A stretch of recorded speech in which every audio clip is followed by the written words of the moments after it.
How's going, guys? Welcome to the channel. In this video we are gonna see, what if Naruto sought revenge for Whirlpool Nation and built a harem in Avatar? Part 2. Huge shout out to fan writer 10101 for this story.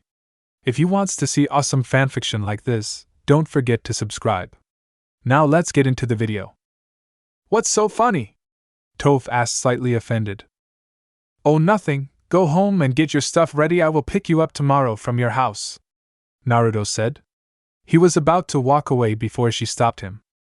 How did you cure my blindness? I have been blind since birth, and how is my eye able to know what is what? I mean, I know the world color, but I have never seen any kind of color in my life. So how was my eye able to identify the color red? Toph asked. It was a veiled point. She knew many things, but could never see them. As such, she was unable to identify them. So how is her eyes able to identify something they had never seen? I did it by healing your optical nerves that were damaged when you were born. I was able to heal them by using my chakra. As to how your eyes are able to identify colors and other stuff, I simply gave your eyes the memories of seeing it before. Therefore, you are able to identify things such as color. However, I must warn you now to overuse your eyes for now, because the nerves are still mending. Overusing them will cause pain and blindness again, Naruto explained. Toph could tell by his heart rate that he was not lying. So now can see through your eyes, and by your feet as well. Now that is indeed a deadly combination, Naruto said as he chuckled and walked away. Toph was amazed that her blindness was cured so easily. She also now had the chance to leave home and see the world and find her sister. She would have to hide the fact that she wasn't blind anymore. She would have to act as if she was blind. So this is what it feels like to see, not much of a difference. With that said, Toph began to walk home. 2 hours later. You have got to be kidding me, Toph muttered. It seemed like that boy from the tournament was at her house along with his 2 friends. He was looking for an earthbender to help him master the element. What's worse was that all 3 of them recognized her and asked her to help the boy master earthbending. Thankfully, Toph's mother and father both refused, stating that she was blind and was barely any good at bending. Toph was laughing mentally about the fact that she was not blind anymore, and that she was a master bender in her own rights. Mother, I am going outside to get some fresh air, Toph said. Okay, just be careful, her mother replied. Aang decided to follow. He needed an earthbender to help him master earthbending, and most of the earthbenders were either captured by the Fire Nation or are soldiers and generals who are fighting the war. He saw her earthbend and she was a master at it too. He knew that the Fire Nation was finished. His biggest concern was Whirlpool and their prince Naruto Uzumaki. He would never understand why the prince was chasing after him. First it was Zuko, and now that redhead. Aang hid behind tree when she stopped. I know you are there, so come out, Toph stated. Aang's eyes widened. There it was again. She could see him even though she was blind. How can she see me? He thought. Seeing that she was going to attack, he stopped hiding and walked out.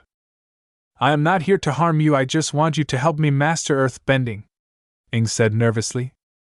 Listen here, Twinkle Toes, I am not going to help you master earthbending, so go and find another master. Toph sighed. She was really getting tired of the boy asking to teach him. Please, you have to help me. If you don't, I won't be able to stop Whirlpool's forces, Aang begged. Toph knew what he was talking about from what Naruto had told her about Whirlpool. From what he had told about Whirlpool, it sounded amazing to her. They were far ahead in technology than the rest of the world, and they didn't look down on women, like some people do in other nations. In all honest, Whirlpool sounded like just the place she wanted to go to. Who is this Whirlpool you speak of? Toph asked. She decided to play dumb and see what the thought of it. Aang saw that he might just have an earth-bending teacher. So he decided to make Whirlpool look bad as possible so she would teach him. Little did he know that she knew a lot of Whirlpool than he did. The Whirlpool Nation showed up about 2 months ago and declared war on the whole world. They have already taken the South and the North Pole. The Fire Nation stands no chance against them, and soon they will invade the Earth Kingdom.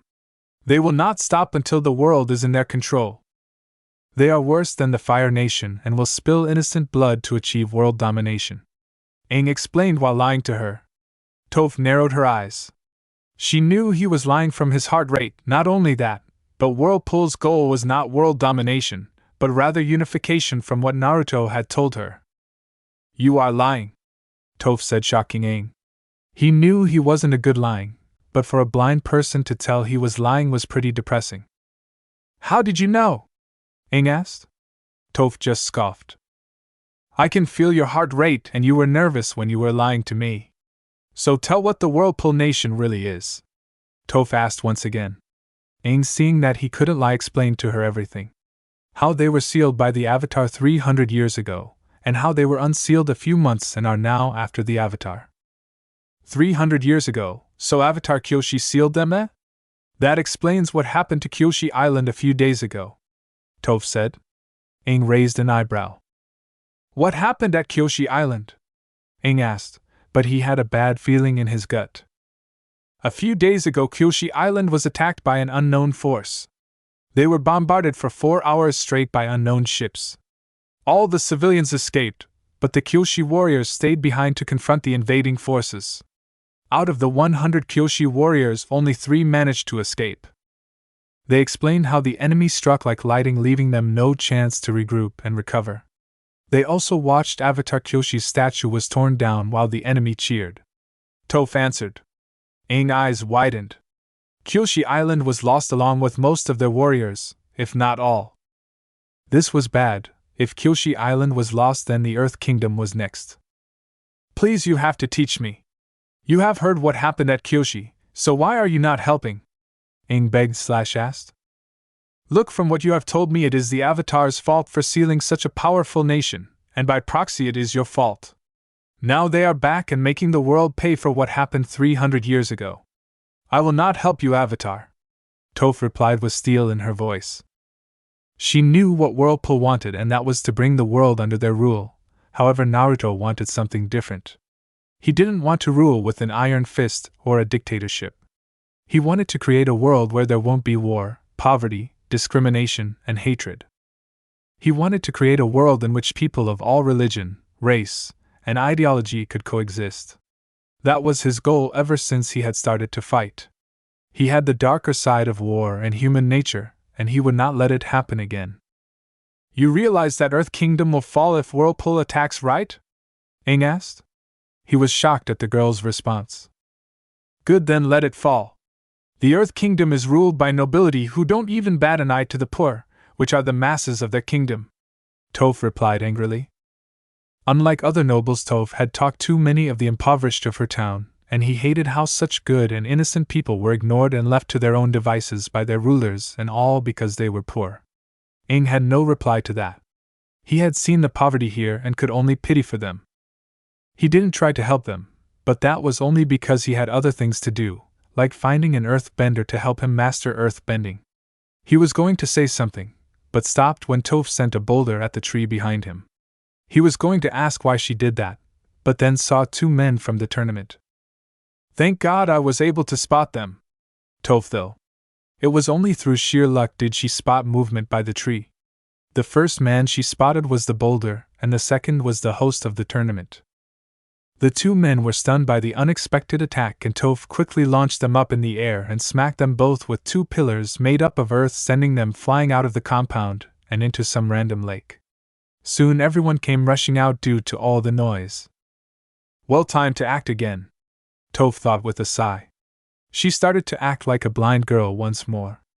Aang was going to ask her what she was doing, but was hit in his family jewels thanks to a small pillar made of earth. Soon everyone retired to their beds for a good night's sleep. Aang and his friends were allowed to stay in the guest room, but were told to leave the very next day due to Aang, who kept saying how great of an earthbender Toph was. Toph's parents didn't know that their daughter was a master earthbender. All they saw was their blind daughter who needed help with the simplest of tasks. Everyone thought that the next day everything would go back to normal. What they didn't know was that a small force of 200 was heading their way, and leading it was Naruto. His goal was not only to extract Toph, but also take the town as well. This was a small force that he had formed, and it was tasked with taking everything north from their base, while a force of 400 was heading towards Omashu to take the city from the Fire Nation. They were also tasked with taking town and village they come across, but were ordered not to destroy or harm the people. Naruto was not just going to take the Earth Kingdom, no, he was going to liberate it, and its people from a failed government whose king and nobles are being controlled their own secret service. This also reminded him of what happened a few weeks ago.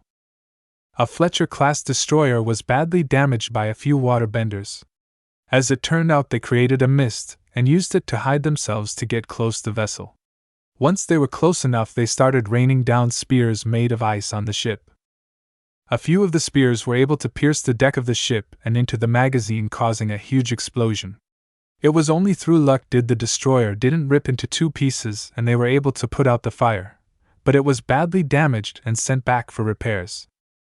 Now each vessel was required to have at least 3 waterbenders on board to watch out for enemy waterbender. That was not all thought, as a few new Fire Nation ships were spotted and there seemed to be bigger and well armored, but still they were nothing compared to Whirlpool's vessels. It was a funny sight, really. The Fire Nation had lost all islands and was completely cut off from the outside world. Unrest was starting to occur in the Fire Nation, and the Fire Lord was forced to put them down. It wouldn't be long before the people revolt and overthrow him, and when the revolt happens, his forces will be there to aid the Fire Nation people. Whirlpool would be seen as a liberator who freed them from an oppressive ruler. It was a good strategy. After all, the supreme art of war is to subdue the enemy without fighting. It was a beautiful day like any other day. Aang and his friends were getting ready to leave to Ba Sing Se in the hopes of finding an earth-bending master for Aang. As they were getting ready, the ground started to rumble as if there was an earthquake. They looked at each other and shrugged and continued packing. Then they heard someone yelling, and once again they looked at each other before seeing what the commotion was all about. As they peeked their head to see what was going on, they saw the weirdest thing. They saw a weird box-like machine with a long barrel sticking out of what seemed like a turret, and it was far larger than the Fire Nation armored machines. They spotted a few more of the same machines parked nearby. Then they saw a soldier getting out of the machine, and when they saw the uniform he had on, they panicked.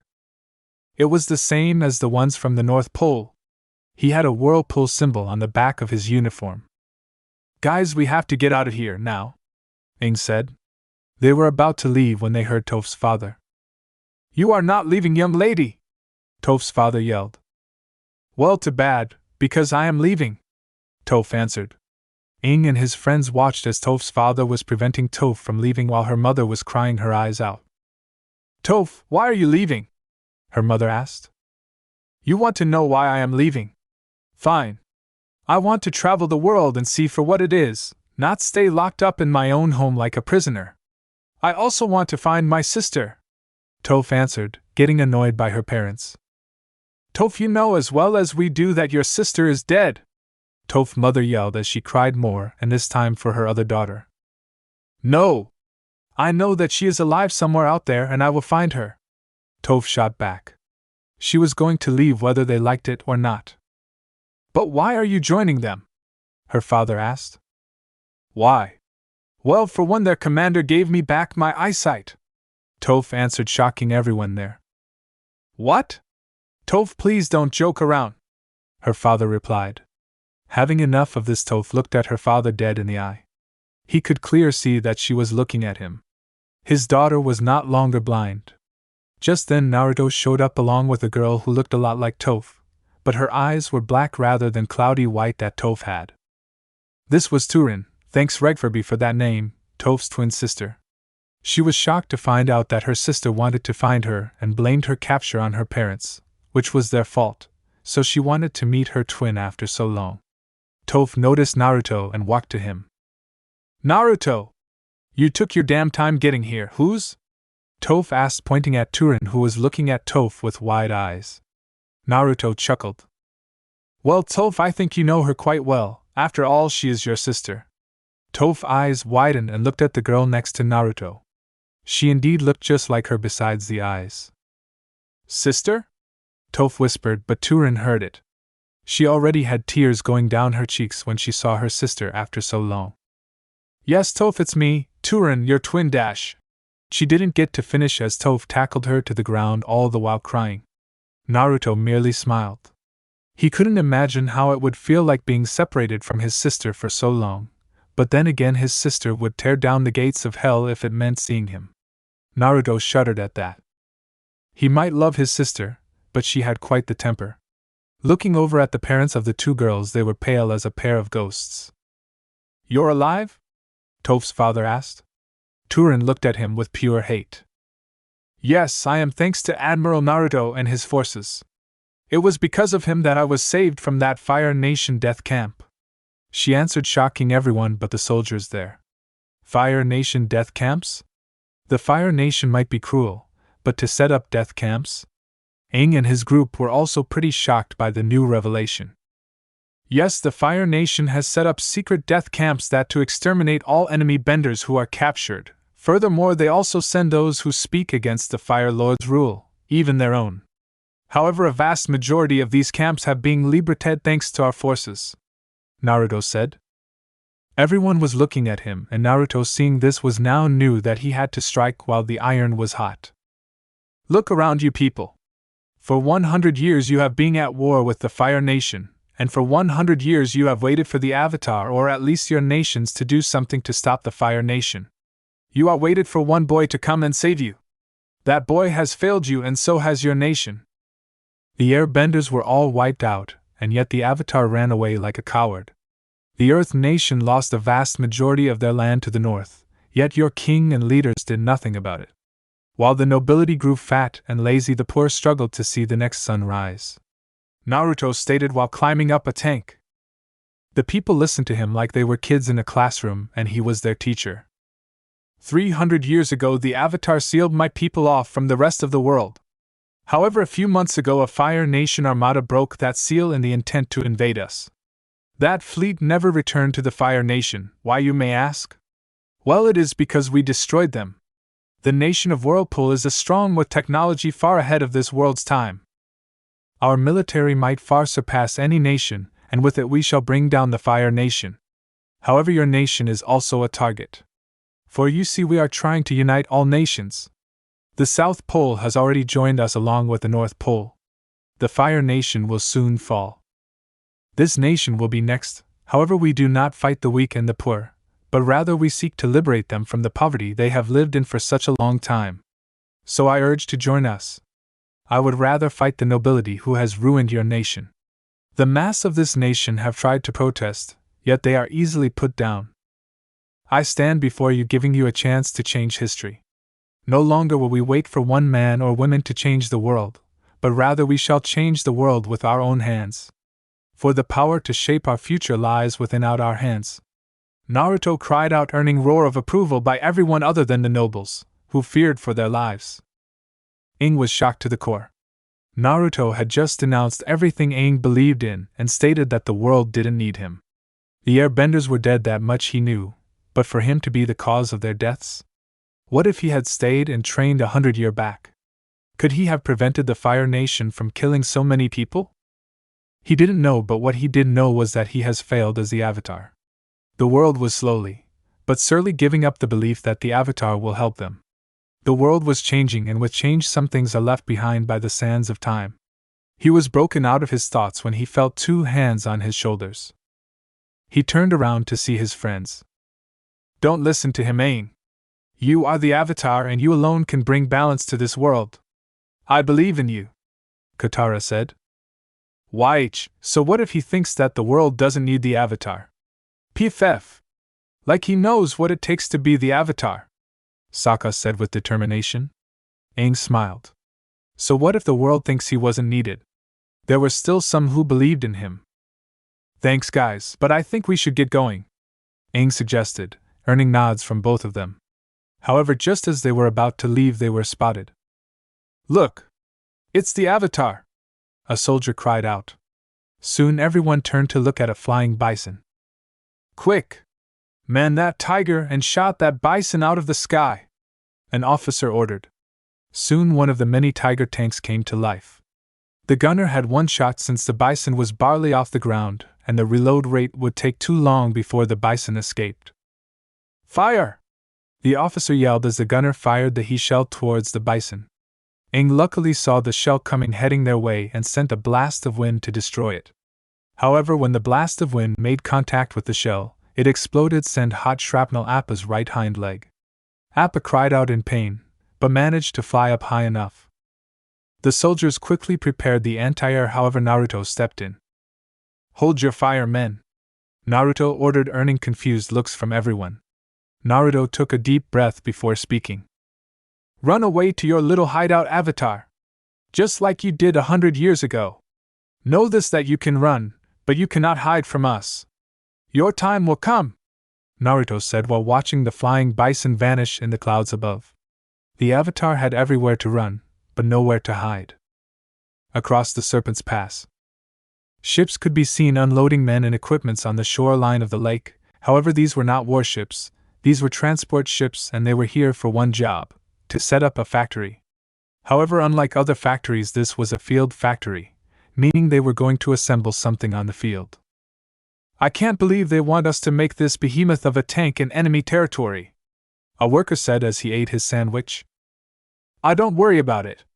We got the 130th Panzer Division here to defend us," his friend shot back. "The 130th Panzer Division, wasn't their job to secure the Siwang Desert?" another worker asked. "Why, it was their job, and they did a damn good job of taking a vast majority of the desert, but now they are here to defend us. I hear that they are also going to be one of the leading armored units on the attack on Ba Sing Se," a worker answered. "Well, that is oblivious, since they are one of the elite armored divisions," his friend said. Their talk was cut short by another work that approached them. "What the hell are you all doing? The new parts for the tanks are here. The tanks aren't going to build themselves," the worker stated. Soon all of the workers quickly rushed back to work. "You can hardly call these behemoths tanks. I mean, look, the plans. They look more like land battleships," the soldier said, pointing towards the almost complete tank. "I know what you mean, but what I don't understand is that they are calling it the Rat. Like, really? It's armed with the same turret that the Bismarck-class battleships," another work stated while throwing his hands up in the air.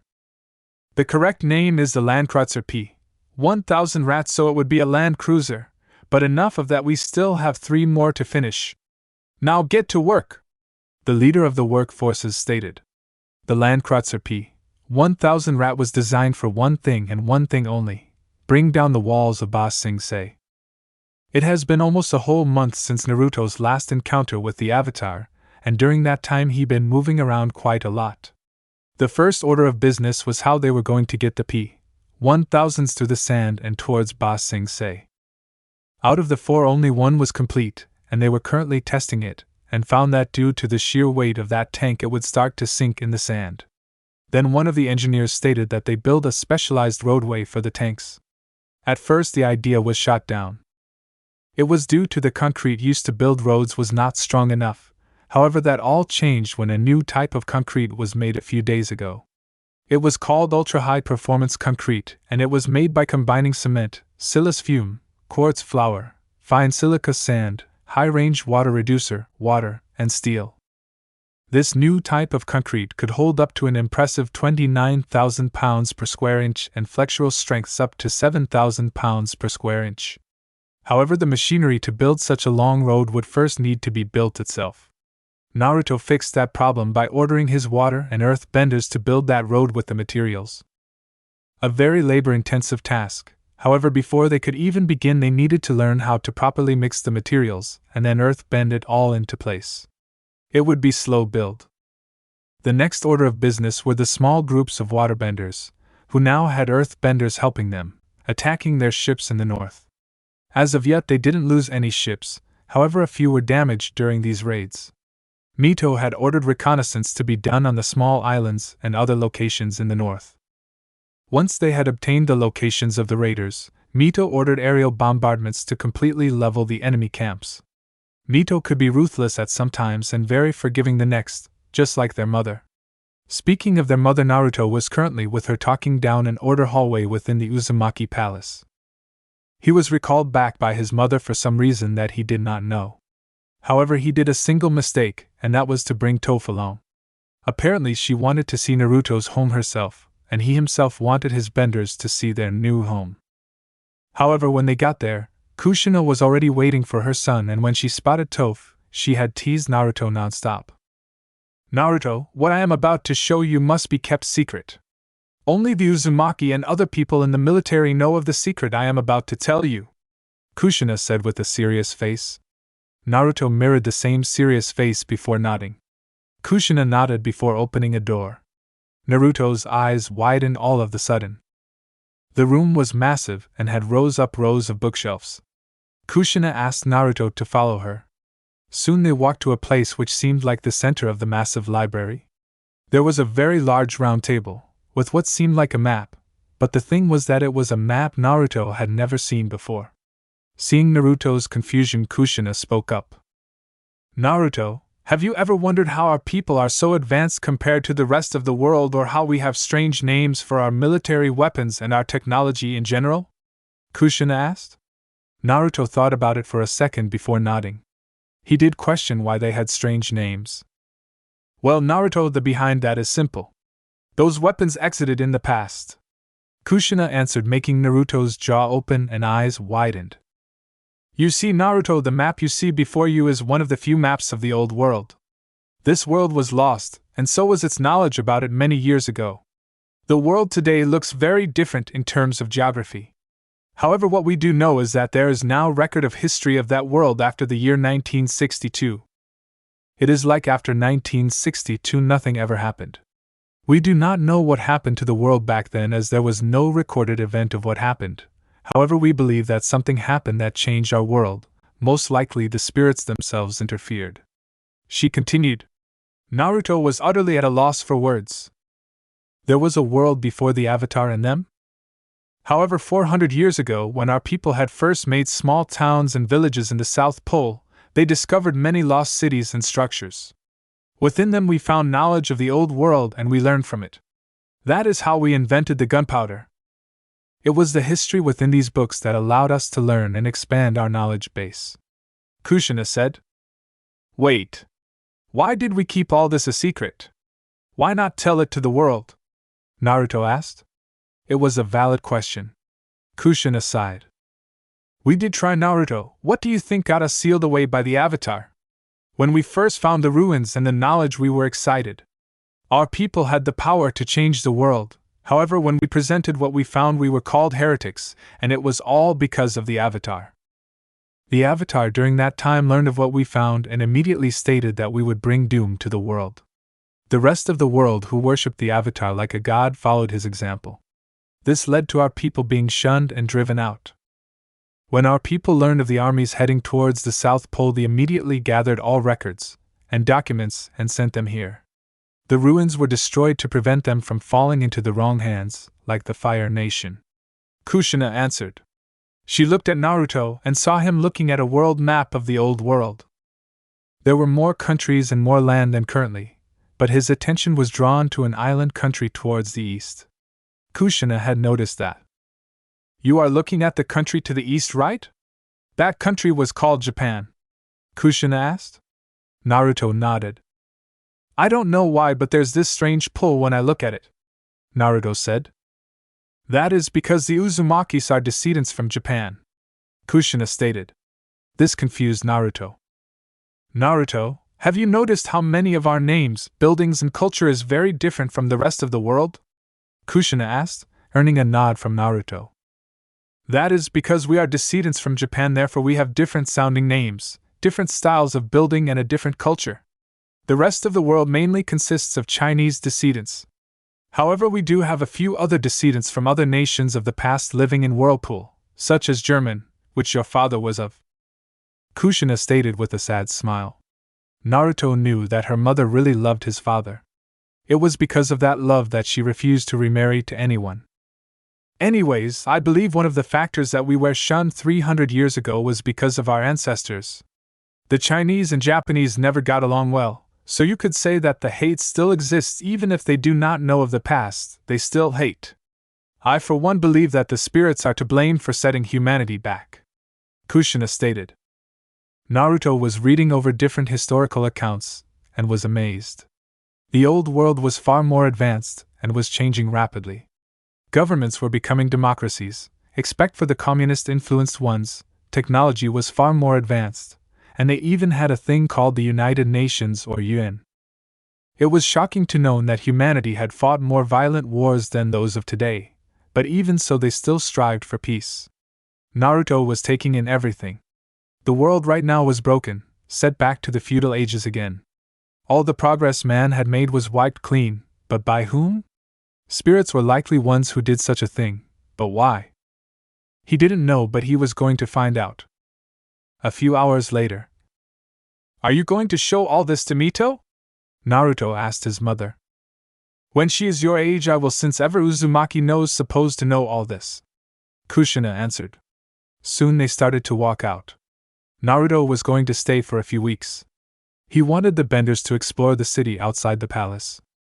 So how goes the war? Kushina asked her son. It's going well for now. We have established local governments in the North and South Poles, and surprisingly the people of both poles are happy rather than upset. But then again we have replaced their old government, which was centered around a monarchy. The government we have introduced allows everyone to have a chance at anything. Just like a democracy. The Fire Nation is starting to heat up, no puns intended. Reports of activate protests are coming. The Fire Lord has put down many of these protests, but that only escalates the problem for him. We have sent agents to encourage rebellion, and so far they are making progress.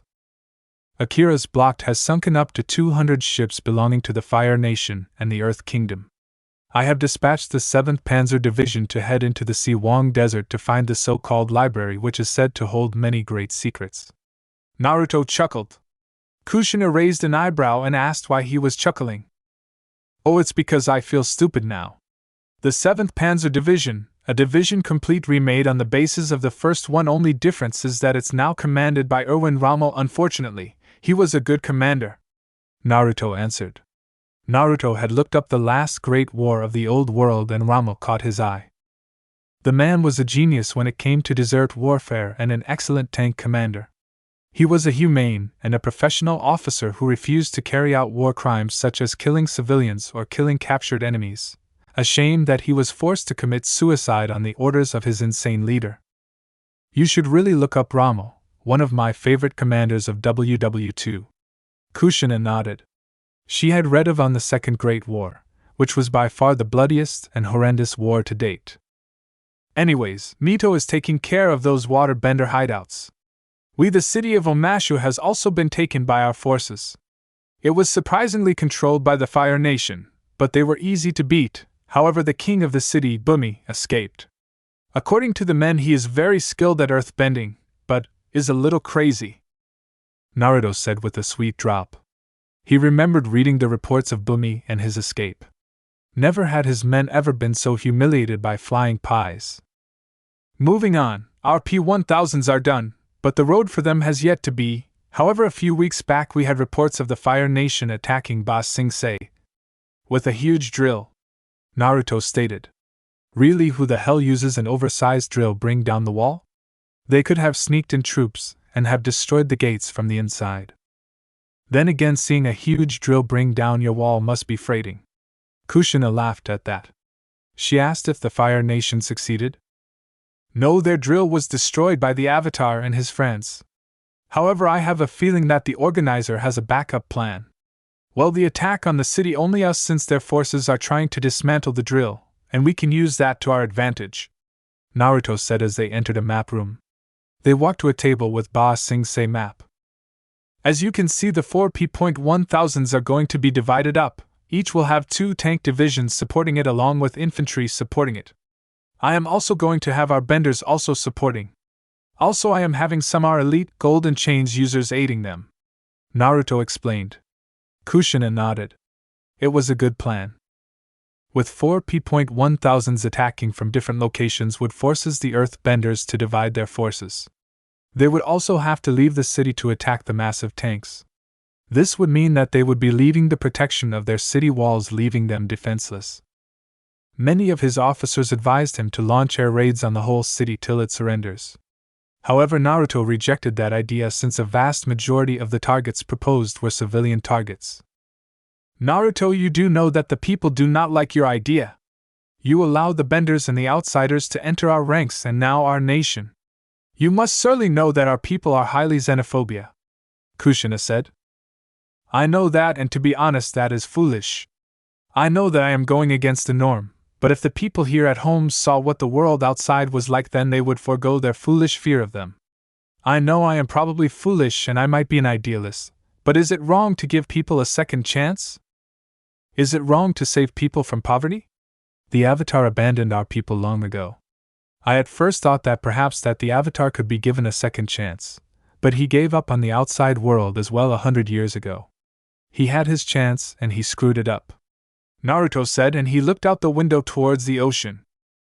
Change is the law of life, and those who look only to the past or present are certain to miss the future. And is it not true that progress is impossible without change, and those who cannot change their minds cannot change anything? We cannot change reality, but we change the eyes which see reality, Naruto said as he leaned over the window.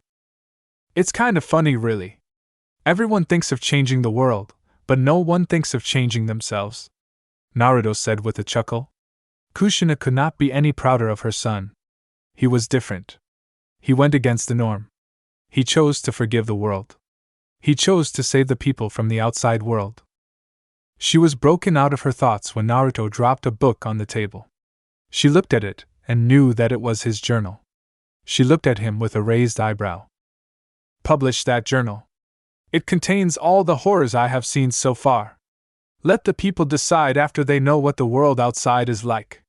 If we fear the outside world and its people, then why did we in the first place want to be freed? Change is unavoidable, it will come sooner or later, and I am just letting it come sooner. You know what they say, the sooner the better. With that said, Naruto walked out of the room, leaving Kushina to read his journal. Naruto, you are different from most people, you go against tradition and the norm. You, my son, are a revolutionary who will change the world, she thought as she walked away with his journal in her hand. It had been almost a month since Naruto had learned the many secrets of the world. Ever since then he had spent most of his time in the room learning about the old world and its mysteries. He knew that he himself was of German descent, like his father, but what he didn't understand was why he, his sister, and father have Japanese names. Even if he and his sister are Japanese from their mother's side, why not a German name? The answer was quite simple, really. He theorized that in order to better integrate into society, the people of many different cultures started to change their habits over time. This would also mean naming their children in Japanese, as it would have been the dominant culture at the time. This would also mean that in the outside world many other cultures had mixed themselves with the Chinese. This would explain how the world outside used the same language. This would also mean the Chinese culture had managed to survive, albeit on a larger scale. The Japanese culture did survive, but only on the Whirlpool Islands. They had also found many artifacts and historical sites on these islands. He believed that the Whirlpool Islands were once part of Japan. However, that was not what he wanted to know. What he wanted to know was what happened during the massive gap in history. As of now, he did not know what year it was, as were no records that people left behind. What he did found, however, was a very old file that was in very bad condition. It had burn marks on it, suggesting that someone had tried to burn it. Executive Order 0, Naruto said. It was a strange file. However, the date on the file was 1960, meaning the file was writing 2 years before everything went dark. In the files it was stated how the use of weapons of mass destruction was authorized, even on the home soil. Yet he still didn't know what these weapons of mass destruction were. He knew what mass destruction meant, but what kind of weapon could cause such destruction? However, he found another file, and this one was in a very different language. The file was titled. At first he had no clue what it meant, however he was saved by a translated copy of it he found. The name translated to Operation Endgame. This was the Soviet version of Executive Order 0. However, he found it strange that both files were made in the same year, and the same month, and the same date. He did not know what this meant. The first thing would be that both the U.S. and the Soviet Union were working together, but that would be impossible as both sides were locked in a Cold War. But could they have worked with each other when facing a global crisis? However, right now he had to focus on one thing and one thing only: the siege of Ba Sing Se. He was currently heading back towards the base camp set up near the city. He had gotten reports of earthbenders harassing his workers. He had ordered an artillery brigade to begin hammering the city's outwall. He didn't want to attack the city itself as it would cause massive damage leading to loss of massive civilian lives. However, he had revised an interesting new weapon from the eggheads back home. A guided missile, I hope this works, he mumbled. If what this guided missile did what it was meant to do, then he could prevent loss of civilian lives by guiding the rocket to its target. He would need to lower the amount of explosives within the rockets itself. However, something strange has been going around with Toph. He didn't know why, but her face would suddenly get red when he talked to her. He asked his sister, but all he got was a dark look from her. His mother just laughed at her son. He didn't know why she laughed at his question. He even asked Toph's sister, who just gave him a blank look before walking off. It was so frustrating. Even Akira laughed when he asked the question. I don't understand. Why does everyone either laugh at me or give me a wired look when I ask that question? Naruto mumbled.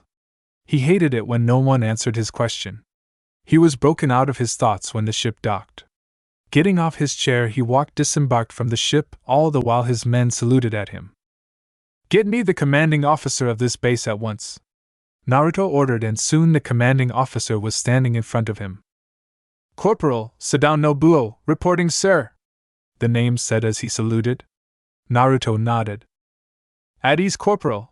I want you to get a team to start unloading the cargo on those ships, he said, pointing at the 4 cargo ships that had docked. The corporal quickly ordered the men to get to it. Now then, Corporal, what is the status of our build? Naruto asked. Well, the enemy has stopped attacking our workers thanks to our artillery smashing away at their wall, but the wall is too thick for our artillery to breach it. I think that only naval guns can breach the wall. The road should be done in about a week's time. However, sir, why are we not building 4 roads? Aren't we going to attack from 4 different sides? He asked. That is because the ground near the wall is solid ground. The P.1000s won't sink, and we only need them to fire from long range, Naruto answered. The corporal nodded before walking back to the command building. Naruto also walked into the command building before going back to his office. It was after 2 hours he had read the strangest report ever. This is odd. The other side of the world is nothing but endless sea? Something's wrong here. They encountered nothing. Just sea until they reached the Earth Kingdom, Naruto thought. About a month ago, a small expeditionary force was tasked to circle the globe. They went west from the Fire Nation and sailed all the way until they reached the Earth Kingdom. A simple task. However, they encountered nothing but sea, and what was more strange for Naruto was that the world had less land than the old world. Sure, some of it might be underwater, but for the other side of the world to be nothing more, the water was just not right. Could there be another part of this world sealed away? If so, then he will have to unseal it. He did not know how old this world was or how much time had passed since 1962 till now. Maybe his answer lies in the unseen world. It was because of that he was going to the other side of the world himself with his fleet and the Kido Butai. Again he laughed to himself. The Kido Butai was in fact the first Japanese air fleet. It existed in the past. We just recreated what we could, Naruto thought. While it was true that most of the weapons were recreations of the first ones from the old world, they still modified them heavily. The best example would be the Kido Butai itself. The original carries had wooden decks and little armor. This offered little to no protection against bombers. All carries within the Whirlpool Navy had armored flight decks, and the carriers of Kido Butai were larger than the original. This allowed them to add more anti-air guns and carry more planes. So we have some news, an officer stated. Naruto looked up from this desk. What is it? Naruto asked. Sir, it will take us at least 2 months to complete the road due to the enemy sabotaging the way, the officer replied. Naruto sighed. The earthbenders had made all kinds of obstacles in their way, however his benders could remove them. Naruto dismissed the officer and quickly went to the communication room. If it was going to take 2 months to get the road done, then he might as well see what lies on the other side of the world. He would set sail from here to meet up with the carrier fleet and from there head west. Soon he was on board and heading to meet up with Carrier Fleet. Naruto. Naruto turned around to see Toph standing there with a massive blush. Naruto raised an eyebrow. Was she sick? What is it? Naruto asked. Toph tried to look up at Naruto but suddenly found the floor to be more interesting. Well, you see, I wanted to test a theory regarding bending, she answered. Well, what is this theory? Naruto asked. You see, I was wondering if I could metal bend, seeing as how metal is merely earth that has been purified and refined. So in theory I should be able to perceive the trace amount of unpurified crude earth still present in the metal, target it, and use it to bend the purified metal itself. It would be possible for me since I can still use my feet to see, even if I was still blind. Toph explained. Naruto, who was listening to her, was amazed. She had come up with a theory to bend metal. Naruto knew that he could use his eyes to use all elements known to man. As a result, he had acquired steel release. This allowed him to change any part of his body virtually indestructible by turning it into black steel. He had all these skills and powers, but he would rather not rely on them too much. Toph, however, only knew earth bending, and now she had most likely found a way to metal bend. That's amazing, Toph, Naruto said with joy. However, I was going to ask if I could test that theory by metal bending in the ship. Toph asked. Yes, you can, however, please do not metal bend on the more sensitive parts of the ship. I don't want the ship blowing up because someone tried to metal bend the magazines, Naruto answered while laughing. This caused a tick mark to appear on Toph's head. She kicked him right where the sun doesn't shine and walked away, leaving a twitching Naruto on the floor. What did I do? Naruto asked as he covered in family jewels in pain. Everyone around the bridge just shook their heads. He might be an admiral, but he was completely oblivious when it came to women in general, and so for the next 5 hours they're headed west to meet up with the First Air Fleet. There was a rumor going on about them getting some kind of new planes. They were called jet fighters according to the rumor. Soon the carrier fleet was spotted, and from there they head west. Naruto had kept his Rinnegan activated. If there was indeed another world sealed away, then his eyes should be able to see the barrier, and he should be able to overload the barrier from the outside by sending more power. A few more hours of sailing and it was starting to get dark. However, Naruto spotted a barrier, like a dome, covering a vast expanse of the sea. Naruto narrowed his eyes and ordered the fleet to come to a halt. Soon Naruto walked to the bow of the ship and jumped off. Using chakra, he stood on the water and started to run towards the barrier. He placed his hand on the barrier and sent a massive pulse of chakra overloading the barrier, and just like that the dome shattered. However, Naruto's eyes can also see very, very, very far due to the Rinnegan, and he was not ready to see a giant island floating in the sky escorted by a flying ship. What was more surprising was that the flying island was under attack, and he could see the flak from the anti-air guns. He didn't know what to make of it. He didn't know who the enemy was or the friend, but from what he could tell, the escorting ship was defending the island. So as soon as he got back, he was about to order the fighters to scramble. However, he stopped himself and thought about this. Order the new fighter jets to take off and have them identify the enemy. After the enemy is identified, they are free to engage. Naruto ordered, and soon the newest addition, the Whirlpool's Air Force, took off with a roar. These were the jet fighters, the fastest war machines that now ruled the sky. The Whirlpool fighter was designated as JF-1. The first generation of Whirlpool fighters, and they were armed to the teeth. With twin jet engines in the rear along with swept wings, and armed with 4 30 million Lawin Quachas 108 cannons packed in its nose, and with 6 12.57 mm M3 Browning machine guns, 3 on each wing. This was the deadliest fighter ever produced by Whirlpool so far. To Naruto, however, the fighter looked like a cross between the American Saber and the German Me-262, the perfect cross between power and handling. This was the first time they would be flown in combat. All in all, 20 were launched. The jets got close to the battlefield and circled around it from a high altitude. They were trying to identify their enemies. The first group of planes consisted of monoplanes. They were very similar to their own Bf-109s. It was surprising to know that someone still flew those obsolete relics.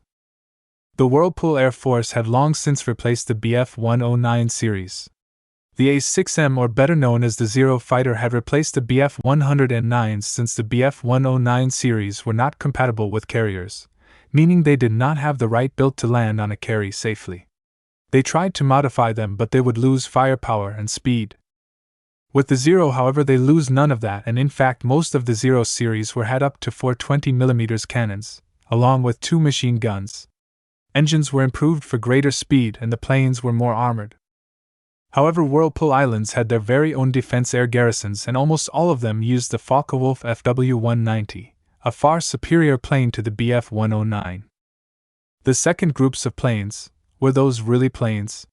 It was a strange design, but it looked horribly terrible. It looked like some tried to make a plane, but gave it 2 propellers, with fixed gear, all open cockpit, and here's the kicker: it didn't even have any guns on it. Well, it did have 1 gun on it, and it looked like a large anti-tank gun. They had a small opening right behind the pilot with 1 gunner, who had to hold the bloody gun, aim and fire, and worst of all, there were children's flying these things. Who the fuck designed that plane, or better yet, who let children fly such a sorry excuse of a plane? The lead plane of the jet squadron sighed. He saw how the BF-109s were massacring those things. Okay, I have seen enough. All fighters engage and destroy the enemy BF-109s. He ordered, and just like that the jets died down one by one. Kal-El didn't what the hell he was doing here other than to go on an adventure. Sure, he had signed up for the Air Force, but goddammit, he didn't sign up for this shit. He had already lost a few friends and comrades to the Sky Clan. So lost in his thought that he didn't realize that he ran out of ammo to fire, and as if fate was fucking with him, there was an enemy fighter heading straight for his plane. No! Not like this. He didn't want to die yet, damn it. If he died, then Claire would be along. He wanted to, no, he needed to live. He didn't give a damn if she was Nina Viento. He still loved her. The enemy fighter got closer and closer, and all he could do was look at it with wide eyes. Then out of nowhere the enemy fighter was shot down by another plane? He looked up to see the fighter that had saved him fly by him at extreme speed. He looked around to spot more of them, at least 20, and they were completely destroying the enemy force. He didn't know who they were, but he could care less. Then the Sky Clan flying ships appeared. He counted at least 6 ships, and they were all going to fire on the Luna Barco. Claire was on that ship. Damn it! Sir, it appears flying enemy warships have appeared and are going to attack that lone warship. The lead fighter radioed back to the flagship. Naruto grinned. Oh, YH, those jets were doing just fine. Pilots, you are to use unguided missiles to destroy enemy warships.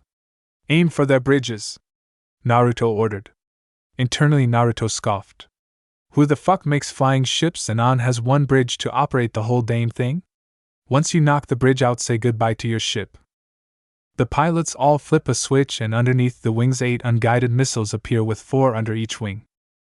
All right, boys, choose your targets and line them up. With that said, the fighters unleashed wave of rockets on the enemy warships. With their bridges complete, destroyed, the warships quickly started to descend down back to Earth. They would not survive the crash, and if they did, well, the Navy could take care of them with ease. On board the Luna Barco, everyone was frozen in shock. Just a few minutes ago they were on the verge of defeat, and then out of nowhere 20 fighters arrived on the battlefield and completely destroyed the enemy forces. Then they proceed to annihilate 6 enemy warships. Just what the hell is up with those planes? They were way too fast for planes. Then all of a sudden their radio came to life. Attention, unidentified vessel, this is Admiral Naruto Uzumaki of the Whirlpool Navy. You have 5 seconds to identify yourselves or be prepared to be sunk, the man on the radio stated. On the other end, Naruto was laughing like a madman in his mind. He enjoyed fucking with people whenever he got the chance. He wasn't going to sink them, he was merely trolling. Now they were all freaking out. The unknown forces commander had just threatened them to explain, and if they didn't, well, they can say goodbye to their ass. So after a few hours of explain, Naruto understood what was going on, and to be quite frank, he pretty much yelling about who the fuck sends childrens to fly and send on one ship to protect an island that is far, far, far larger than the ship itself. We understand your situation. However, I will be arriving on that island in a few hours and I'll have a few other cargo planes carrying relief supplies for the islanders, or is it Skylanders? Whatever, I shall see YH all soon, Naruto stated, and he received an OK from the commander of the ship.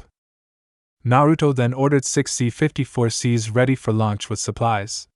The C-54C was the carrier-based version of the C-54 Skymaster, however it was made as large as possible, and each carrier had 3 of them in their storages below deck. This was made possible due to detachable wings which reduce. Naruto wasn't going alone.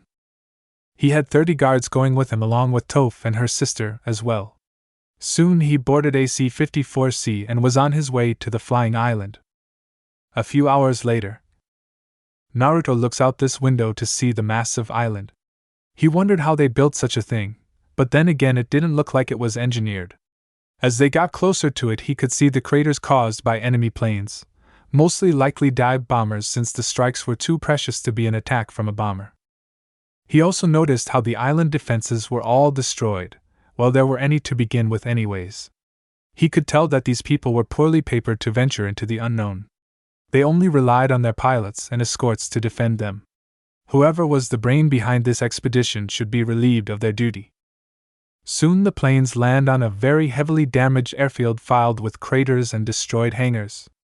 There were few personnel working around trying to repair whatever they could. He exited the plane along with his guards. He quickly ordered the rest of the planes to start unloading.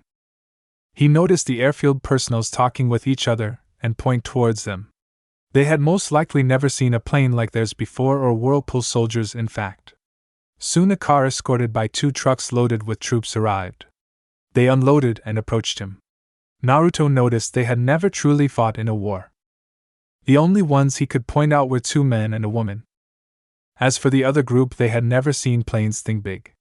They noticed that a red-haired man was ordering the others as to what to do. They thought he was the commanding officer. "Hello, may I ask where your admiral is?" a brown-haired man asked Naruto. Naruto looked at the man and raised an eyebrow. Did he not know that he was talking to him? Then Naruto face-palmed. They wouldn't, because they never seen it. "You're looking at him," Naruto replied. This earned wide eyes from them, well, everyone except from blonde man with a captain's hat. "Look here, boy, tell us where your admiral is. This is a political business," he stated as he walked towards Naruto. Well, he would be if he wasn't stopped. He tried to move but looked down to see his feet encased in the very earth he stood on. "I would not do that if I was you, and he is the admiral," Toph stated as she bended the earth to stop the man, which earned shocked looks from them again. Naruto sighed. Why did Toph do this every time? He didn't understand why she does it. For some reason she has been doing that ever since she had reunited with her sister. Naruto sighed. He could never understand women even if he lived 1,000 years. The other group, however, was pretty much scared shitless. The girl just used the earth to stop the head of Isla's elite aerial knights. Was she a goddess too, like Nina Viento? "Toph, stand down," Naruto ordered. Toph nodded before letting the man's feet go. He quickly took a step back to his group. "Now then, since that's being taken care of, can you please tell me where my men can distribute these supplies?" Naruto asked. They looked over him to see men unloading lots of supplies, from medical to food. They also noticed that he had a guard of 30. The soldiers had an all-gray uniform with steel helmets and black jackboots. A few of them had a strange-looking gun, which unknown to them was the MP-41. This was the improved version of the MP-40.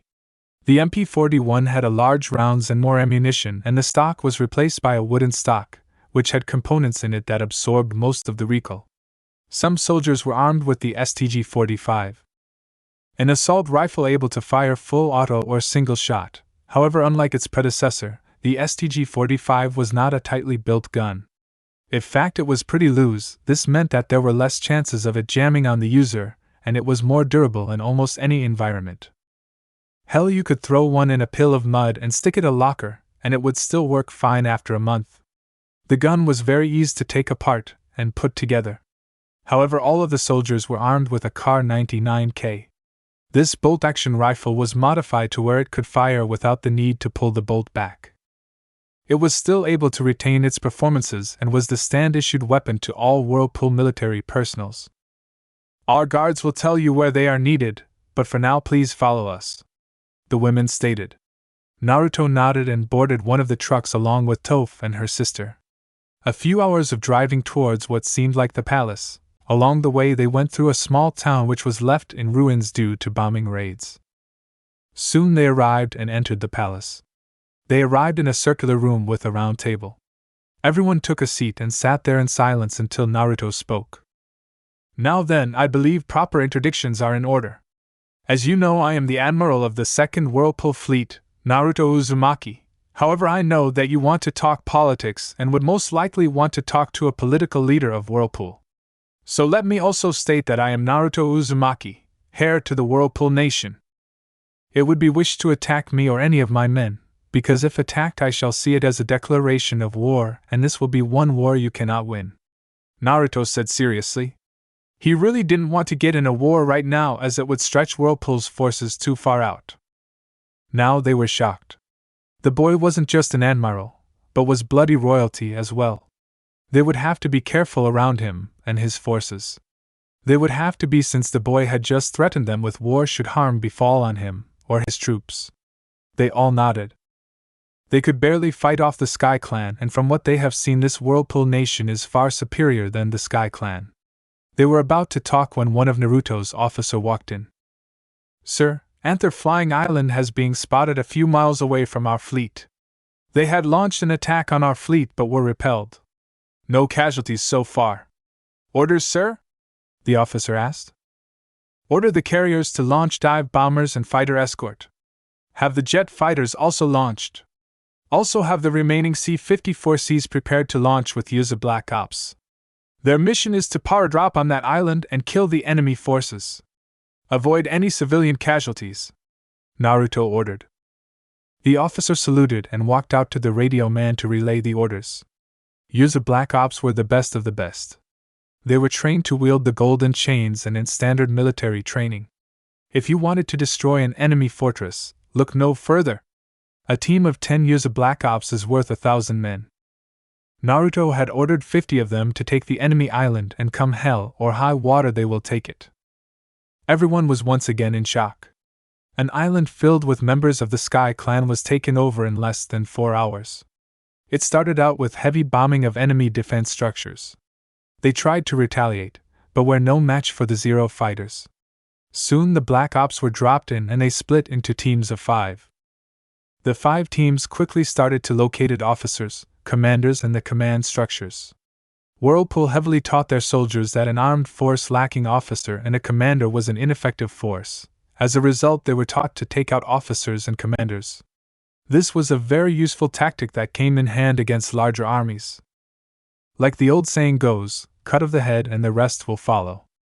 Now then, Leopold Meltz, was it? Naruto asked the commander of the battleship Luna Barcos. The commander nodded. As much as he hated, he did not want to piss of the boy, lest he feel the wrath of his forces. Your battleship has taken damage, and it looks like it will fall out of the sky any time. So why don't you land the ship in the ocean and sail it back to your homeland? If you are worried about protection, then don't worry, my fleet will assist in that, Naruto stated. The man thought about it for a second. The ship was damaged and losing power to stay afloat, in the sky that is.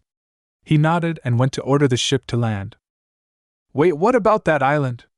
Asked Amelia Cervantes, the foreign affairs advisor of Isla, and she for one did not like the idea of a greater military force having a flying island, and more so if the military force was part of a nation that was ruled by a king or queen.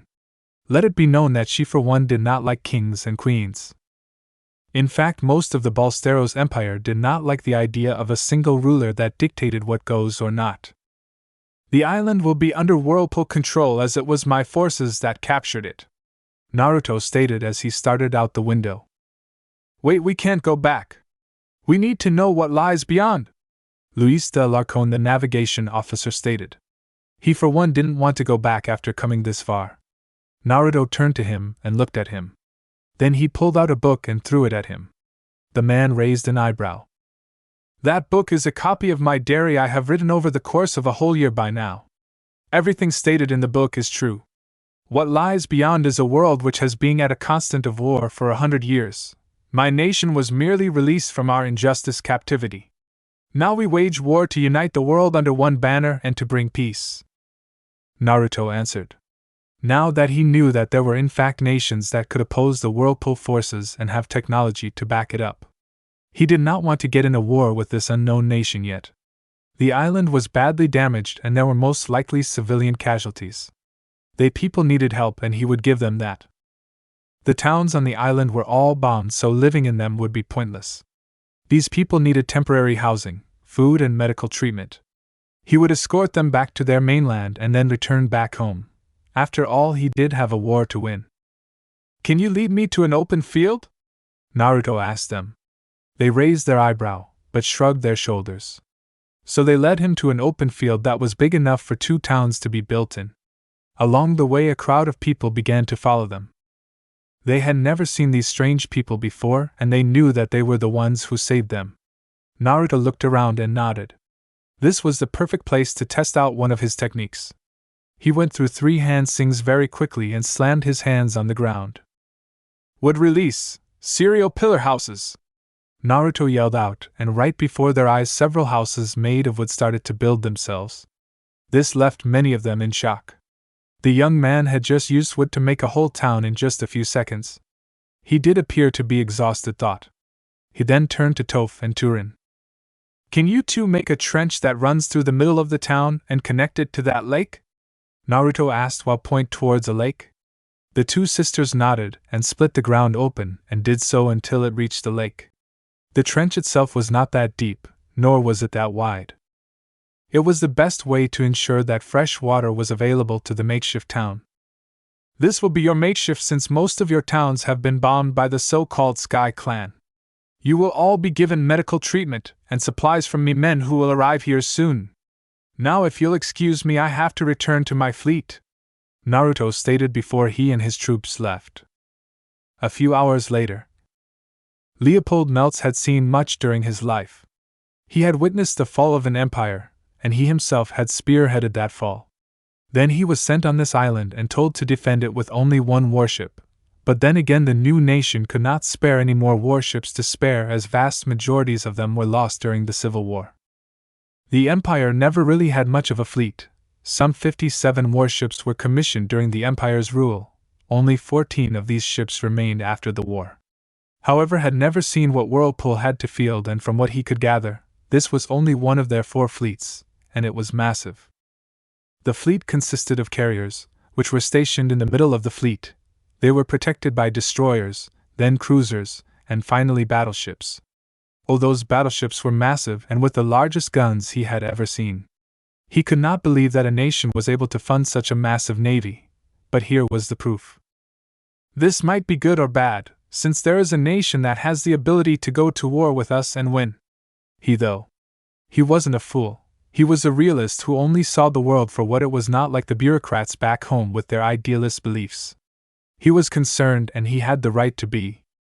Their air power was completely obliterated by the Sky Clan, save for a few torpedo bombers and a few fighters, but even then they were at a massive disadvantage. While they initially had 150 pilots, along with gunners, the Whirlpool fleet had up to 500 pilots, along with fighters, bombers, and the so-called jet fighters. This jet fighter was a new breed of planes, one they could not match. Leopold sighed. He was getting too old for this shit. Back on the island. As the Isla Island was heading back home, Naruto had sensed something very familiar energy. The familiar energy was chakra. Someone had chakra on this island, however it felt weak and uncontrolled, and the chances of the user being able to control, or even train with it, decreased as they got older. He closed his eyes and slowly opened them and saw the chakra leakage in the air, and with that he was off to finding out whoever was the chakra user. Once he arrived to what looked like a military building, mostly likely barracks, he spotted a group of 4 teenagers. One was a redhead and he would have confused her for his sister, but the girl had a light color of red instead of fiery red that all Uzumakis had. Then there was a boy with fair skin and silver hair, but his face showed no emotions except for a scowl Then there was a boy with blonde hair standing next to a girl dark hair and light blue eyes. Her face seemed to be red for some reason, maybe she was sick? He was feeling the chakra leakage from that girl, and if left unchecked, she could die very early in her life. He started to approach the group, and as he did he noticed that the boy with silver hair tensed a bit, most likely ready for any attacks. "Well, hello there," Naruto said. The four looked towards him as he stood there, a small smile. The four looked at him with a raised eyebrow. Do you need something?" the redhead asked him. Naruto nodded. "Yes, there is one thing that I do need," Naruto stated before pausing. Then he looked at the other girl and pointed at her. "I am in fact here to talk about her," Naruto stated. This caused them all to tense up, and the silver-haired boy got ready to attack. "Calm down, I am not here to cause any harm or do anything stupid. What I do need to take the energy inside her out of her. If you don't allow me to do it, then she will die in about 4 to 6 years. I don't know when, but she will die very soon since the energy inside of her has not been controlled properly." This resulted in allowing the energy to grow uncontrolled at a rapid pace. She might not feel the effects yet, but she will within 2 years. Her body is not strong enough for the energy, Naruto stated, earning shock looks from the group of four. The silver-haired boy, though, was not going to take any chances. "And how do you know that?" he asked. Naruto sighed. "Because I myself have the very same energy inside of me, and it was in fact my ancestor was the one who unlocked the energy inside of me. Her having it could mean that you and I share the same ancestor, however her branch of the family is far too mixed in with other people. She also gained the ability to use chakra, the energy within me, and she however is unable to fully control it. This would also make us cousins. That is all speculation," Naruto explained. Everyone was surprised, but Claire was the most surprised. "She was an orphan, was she?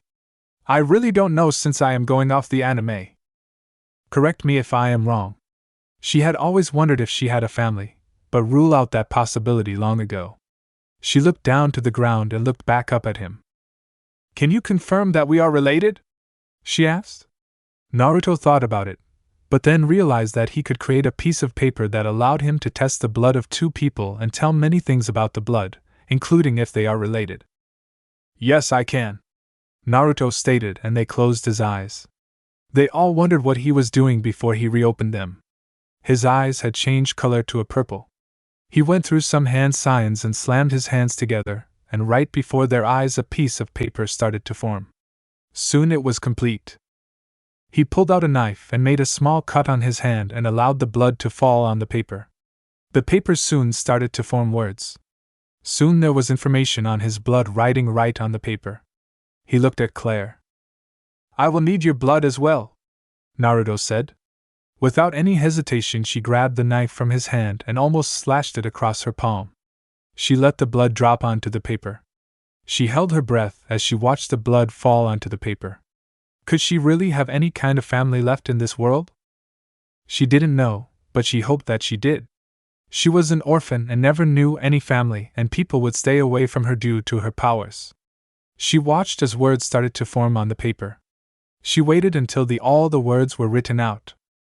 The words started to form, but for Claire they were forming very slow. She was holding her hands together, as if hoping that she had some family left. She waited for about a minute, but it was the slowest minute in her life. Soon the words had formed and her eyes widened. Naruto smiled. "Well, how about that? Looks you are my cousin from your mother's side from what it looks like," Naruto stated. He looked over to Claire to see tears leaking out of her eyes, but she was smiling. Everyone there was also surprised by the turn of events. Naruto dismissed the paper and stood up. "Well, it looks like I'll have to take you to Whirlpool as you are part of the royal family," Naruto stated, shocking them even more. "What do you mean, royal family?" the silver-haired boy asked with narrowed eyes. The blonde boy also narrowed his eyes. Naruto looked over to him. "Oh, I forgot you don't know who I am. I am Naruto Uzumaki, heir to the Uzumaki clan, the rulers of the Whirlpool Nation. Since she is my cousin, this means that should my mother, uncle, sister, or me perish, then she would be the one to inherit the throne to the nation." Naruto introduced himself, and again leaving them in shock. Claire was royalty. None were more surprised than Kal-El and Ignacio. Both of them were royalty as well, even if it was ousted, but Claire's family was not, and they were rulers. Wait, what do you mean take her with you? The blond boy asked. She is royalty and part of my family. Why should I leave a member of my family in different land we have no contact with? She could be used as a hostage against us or could be harmed. I will not leave a member of my family in constant threat, Naruto stated. They could understand that, but Kal-El was not happy about this. If you're going to take her, then you're gonna have to take me as well, Kal-El stated. Naruto looked over at the boy and sighed. No, only she can come. She is royalty, and thus she will most likely live in the palace. However, you are not, as such you cannot live in the palace. In fact, you cannot live anywhere within Whirlpool Nation due to the fact that you are not citizens of Whirlpool. She, however, is by default because of her lineage, Naruto stated. Kal-El was growing angrier by the moment. Then he came up with an idea. Maybe he could us his royalty stats to allow him to go with Claire. He hoped that the redhead didn't know much about their homeland. Well, you're gonna have to, since I am Carl La, heir to the Ballesteros Empire. As such, I am royalty as well. Therefore, I ask you to allow me to come, he stated, revealing his true name. He hoped this worked. Naruto looked at him before laughing. Very funny, since the Ballesteros Empire's royal family was removed during the Wind Revolution. Yes, I know everything about that, and I even know that Claire was a key figure in the downfall of the family, Naruto stated. Now Kal-El was scared. He had given away who he truly was, but his gamble didn't work. Ignacio tried to salvage the problem. You do realize that Claire is a very popular figure with the people and the government of Ballesteros, and if she is taken away without the consent of the people and government, then you would be facing a war, Ignacio said. He knew war, and though that Naruto would back down once the threat of war given. Instead, Naruto chuckled. I assure you that should Ballesteros want to go to war, then I welcome them by all means. The Whirlpool military consisting 4 fleets and a very well-armed fighting force. We also have benders within our forces that are ready to fight any day. Ballesteros would be crushed within months of fighting, Naruto stated. Ignacio gritted his teeth. The threat of war didn't seem to have any effect on Naruto. Claire, however, was thinking. On one hand, she could go with Naruto to Whirlpool, where she still has family, but would have to leave everyone behind. On the other hand, her friends refused to allow her go along with the Empire as well. That could risk war, and it was a war Ballesteros could not win. She took in a deep breath and opened her eyes. I'll go, she said, shocking her friends. What? But Claire, why would you go with him? Are you really going to leave your friends behind? What about me? Kal-El asked. Because he is my cousin, and that means he is a part of my family no matter how far down the line we are. I have a family that I can meet now. You have a family back home as well, you should understand. It's not that I have to go, but rather I want to. I want to meet the rest of them, Claire answered him. He looked at her with wide eyes before looking down at the ground. He sighed and started to walk away, but he did throw a glare towards Naruto. The other 2 followed him back into the building. I hope I didn't do anything wrong, Naruto said to her. No, you only showed me that I have a family. I always wondered if I ever had one. I am an orphan, you know, and everyone hated me for my abilities. That was before I led the Wind Revolution, she stated. Naruto nodded.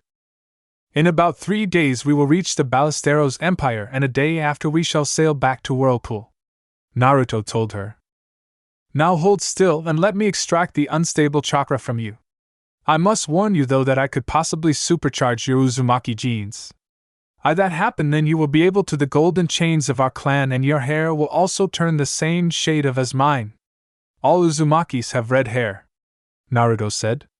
Claire nodded. If that did happen, then she would be much closer to her family. She closed her eyes and allowed him to pull out the unstable chakra. Putting his hand on her forehead, Naruto closed his eyes and searched for the chakra within her. He found a white orb, and within that orb was a small storm. He thought that this was her affinity. Wind. He reached out for the orb and grabbed it. He looked at it for a while before he started to suck the chakra out of the orb. He did so until the orb vanished. He closed his eyes once again and opened them. He found himself standing in front of Claire, and true to his word, her genes were indeed supercharged. Her once black hair was now blood-red hair like his, and her eyes were now a shade of violet. She looked like a female version of him. Naruto raised an eyebrow. Could his genes have become the template for hers? It could be possible, since her Uzumaki genes might have needed a template to truly awaken. It would make sense, since hers were indeed weaker and most likely incomplete. However, if that was indeed the case, then she was now a sibling, meaning that he had a new sister. "Well, it looks like I did more than just supercharge your genes," Naruto said. Claire opened her eyes and wondered what he meant. Naruto metallized a mirror and the paper once more. Claire looked at her new hair and eye color. Her jaw was hanging in awe. Then she looked at paper used for blood test earlier. Naruto once again made a cut on his palm and let the blood drop on the paper. Then he handed the knife to Claire. She wondered why she had to do this again, but she did it again. However, this time she did not expect the blood test to be different from the first one. Once her eyes widened as tears started to build up. Naruto smiled. "Looks like you're gonna have to change your last name to Uzumaki, sister," Naruto said while smiling. Her genes had altered themselves to the Uzumakis completely. Her genes were now of Naruto's mother and father. It would also explain the small changes in her physique that had taken place. She was taller than before, her hair had grown out, and was very much like his mother's.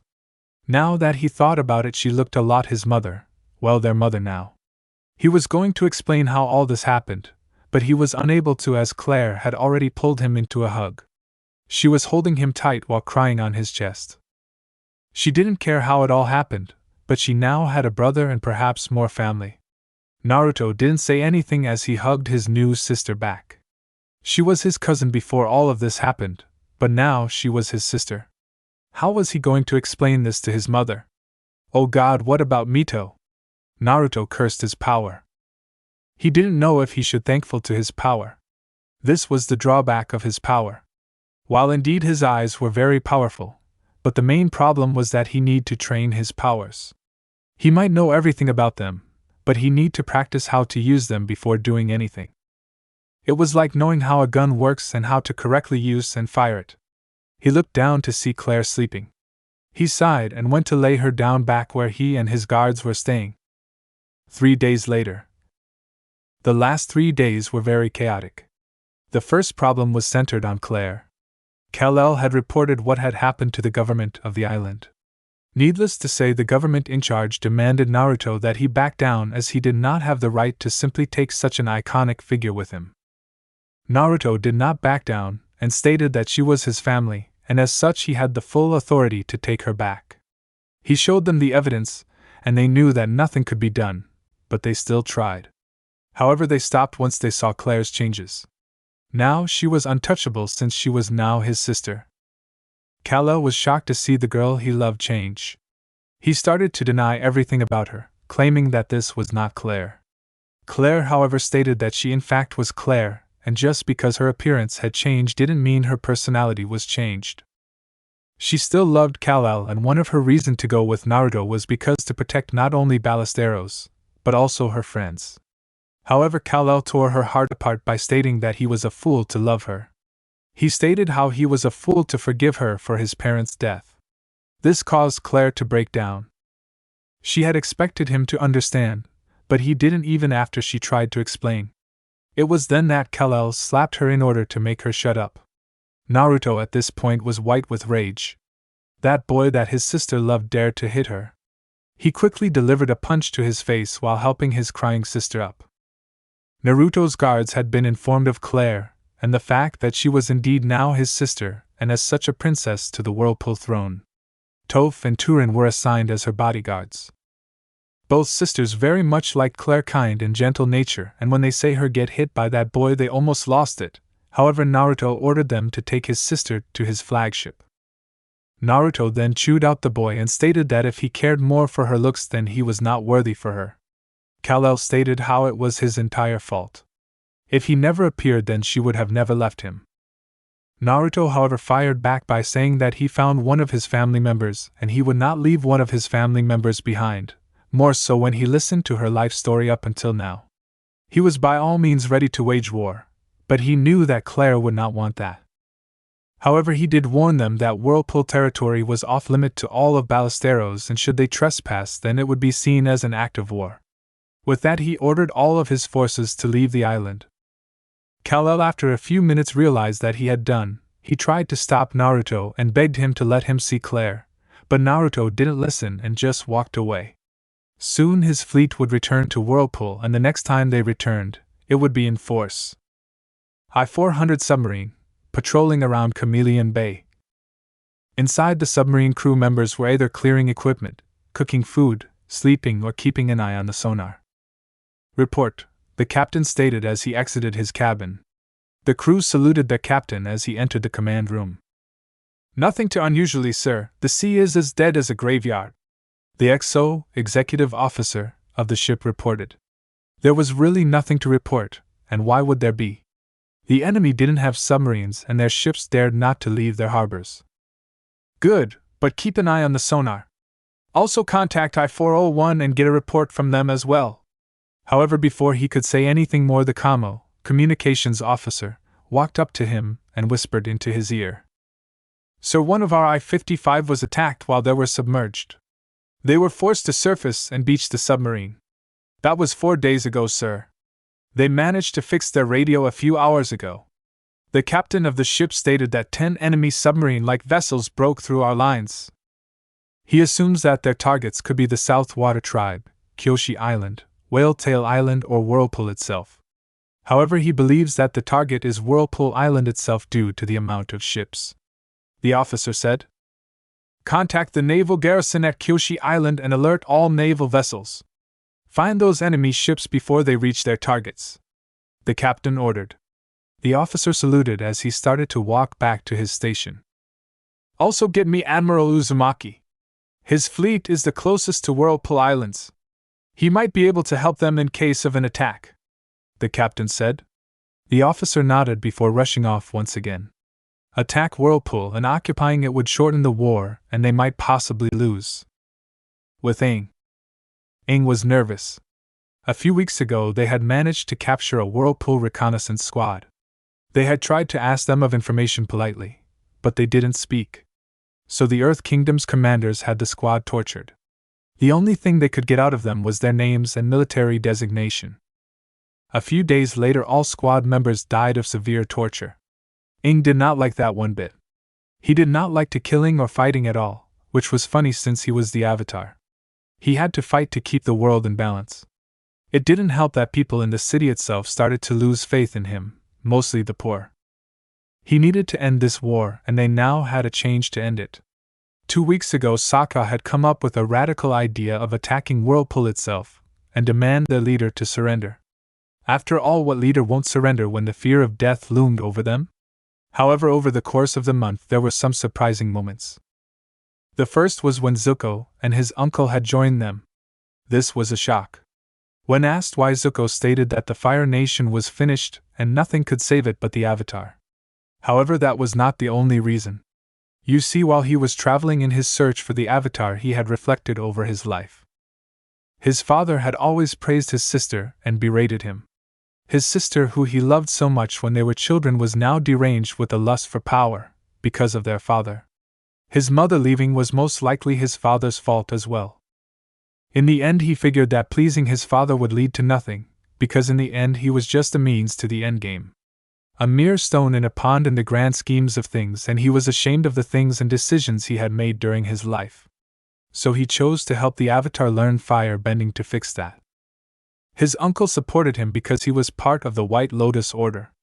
It was his job to protect the Avatar. Then there was his relationship with Katara. He didn't know what had happened, but he had started to fall for her, and during their time at the city they had grown closer. He even took her out to a few dates. It was one of the reasons why he was nervous today, because she was taking part in the invasion of Whirlpool.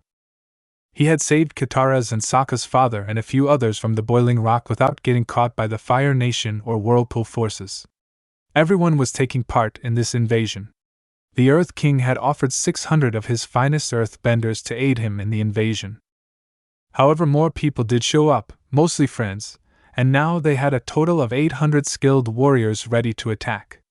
They had acquired a map of Whirlpool through the squad they captured.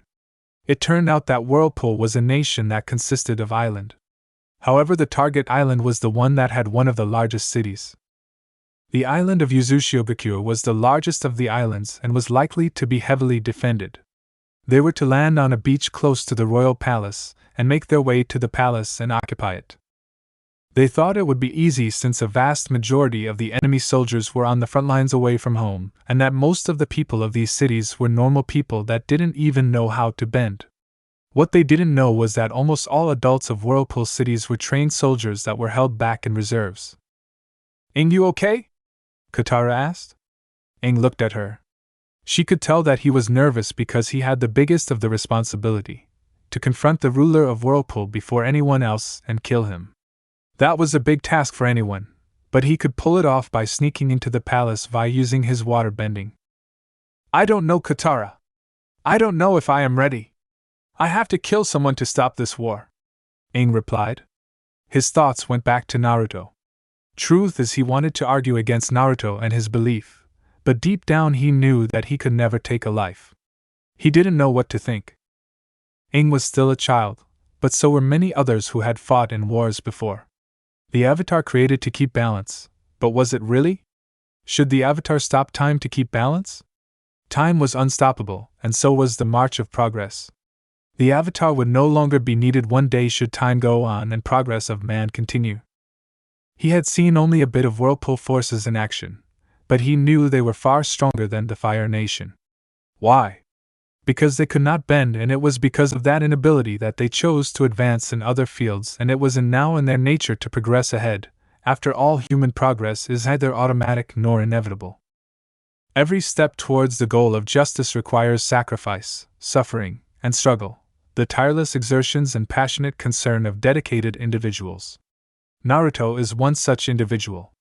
He wages a war to end all wars, to bring the world as one under a single banner, and he knew that Naruto had the confidence to do so.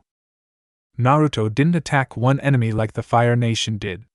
Nor did he aim to large victories. No. He was not fighting the military mights of different nations, he was turning the people of the said nations against them. The efforts might be small, however, success is the sum of small efforts, repeated day in and day out. The Fire Nation is at the brink of civil war, and there are mobs and riots at Ba Sing Se with people demanding the king to surrender. Everything is falling apart, and it will do so until Whirlpool is stopped. He looked at Katara and quickly kissed her. Katara happily kissed back. When they kissed, they would always kiss as if it was their last kiss. Aang pulled away and looked at her. "Well, this is it. I'll see you when this is all over, and please stay alive. I don't want to lose you," Aang said. Katara nodded with a smile. Aang quickly got on Appa and took off into the sky. They were close to Whirlpool, and the invasion would start very soon. Yuzu Naval HQ, Yuzushiogakure, Whirlpool. "What? Are you telling me that 10 unknown enemy subs got past your defenses? What do you mean your sonar couldn't detect them? Look, order all naval assets on high alert surrendering Whirlpool Islands. We cannot allow the enemy to breach our defenses. Defense of our homeland takes top dash." The commander of the base was cut short when he heard an explosion. He looked out into the harbor and his eyes widened. "Sir! The Iowa and Missouri have been hit. Their hull were breached and the magazines were hit. They're sinking, sir," an officer reported. "I can see that, damn it! Order all ships to exit the harbor. And get those men out of the water," he ordered. Soon more explosions were heard. A cargo ship filled with fuel was hit, causing it to go up in flames and causing fire on nearby ships. It was hell. The harbor was filled with smoke and fire. "Sir! Enemy landing crafts have been sighted at the West Beach. They are unloading men and seem to be heading to the Royal Palace," an officer replied as he rushed in. "God damn it! Get the city on high alert and mobilize those reserves. Our first priority is to defend the palace and get the non-combatants out of the city. Get me Air Commodore Takao Susumu on the line now, he ordered. Soon the radio came to life. This is Air Commodore Takao Susumu. What's going on? Why are the alarms going off? The Commodore asked. We are under attack, I repeat, we are under attack. We are going to need some close air support. Can you order your pilots to provide air support? He asked. Roger, I'll get my sir. Enemy soldiers spotted on the runways. They're earth-bending our runways, sir. God damn it. Kill those dame benders and clear those runways as fast as you can. Sorry, Commander, but it seems like the enemy has this well planned out. I cannot provide air support until our runways are cleared. The Commodore replied before cutting the line. Sir, 860 combat-ready personals are at the ready. The local squad leaders are setting up defenses near the palace. Also, the non-combatants are being evacuated out of the city. Also, Admiral Naruto's fleet is approaching. He's ordered his fleet to look for any other enemy vessels. He himself is coming here, sir. A radio man replied. The base commander sighed in relief. At least they would be getting some help. With Naruto. Naruto could see the smoke rising from the harbor. It was just a few moments ago that he was informed of the enemy attack. He clenched his hands into a fist. The enemy had attacked his homeland, and the fact that their aim was most likely to kill his mother only added fuel to his rage. He would not allow this to go on any further. He quickly ordered all benders to prepare for landing. He himself was going on ahead to the palace. This was a surprise attack, meaning that most of Whirlpool forces were caught off guard. They were most likely close to the palace. He jumped off the ship and started to run on the water. Main Street to the palace. Hold the line, damn it! The squad leader ordered. The soldiers laid down suppressing fire, but the enemy earth-bender had made wall to protect their forces as they advanced. Then all of a sudden there was a big boom that destroyed the wall. They looked back to see a Tiger tank. Hell, Waich! Now we're talking! A soldier cried out. The tank fired once more, ripping through the wall and killing a few enemies. However, they didn't notice a few earth-benders getting behind the tank. They quickly bended the earth and launched 5 boulders at the rear of the tank. The Tiger, being too slow to react, was hit and the fuel went off, causing the tank to catch fire. Shit! They're behind us! Quickly they opened fire, cutting down the earth-benders in a hail of bullets. We have to fall back! There are too many benders! A soldier yelled out. We are not moving from this position! We will hold this line! The squad leader cried out. But sir, squads 3, 5, 7, and 9 are all wiped out. We have to fall back and meet up with the other squads. The soldier yelled back. Soon the radio came to life. This is Garrison Commander, Isao Jun speaking. All units are to fall back to Sector B9 and set up defenses.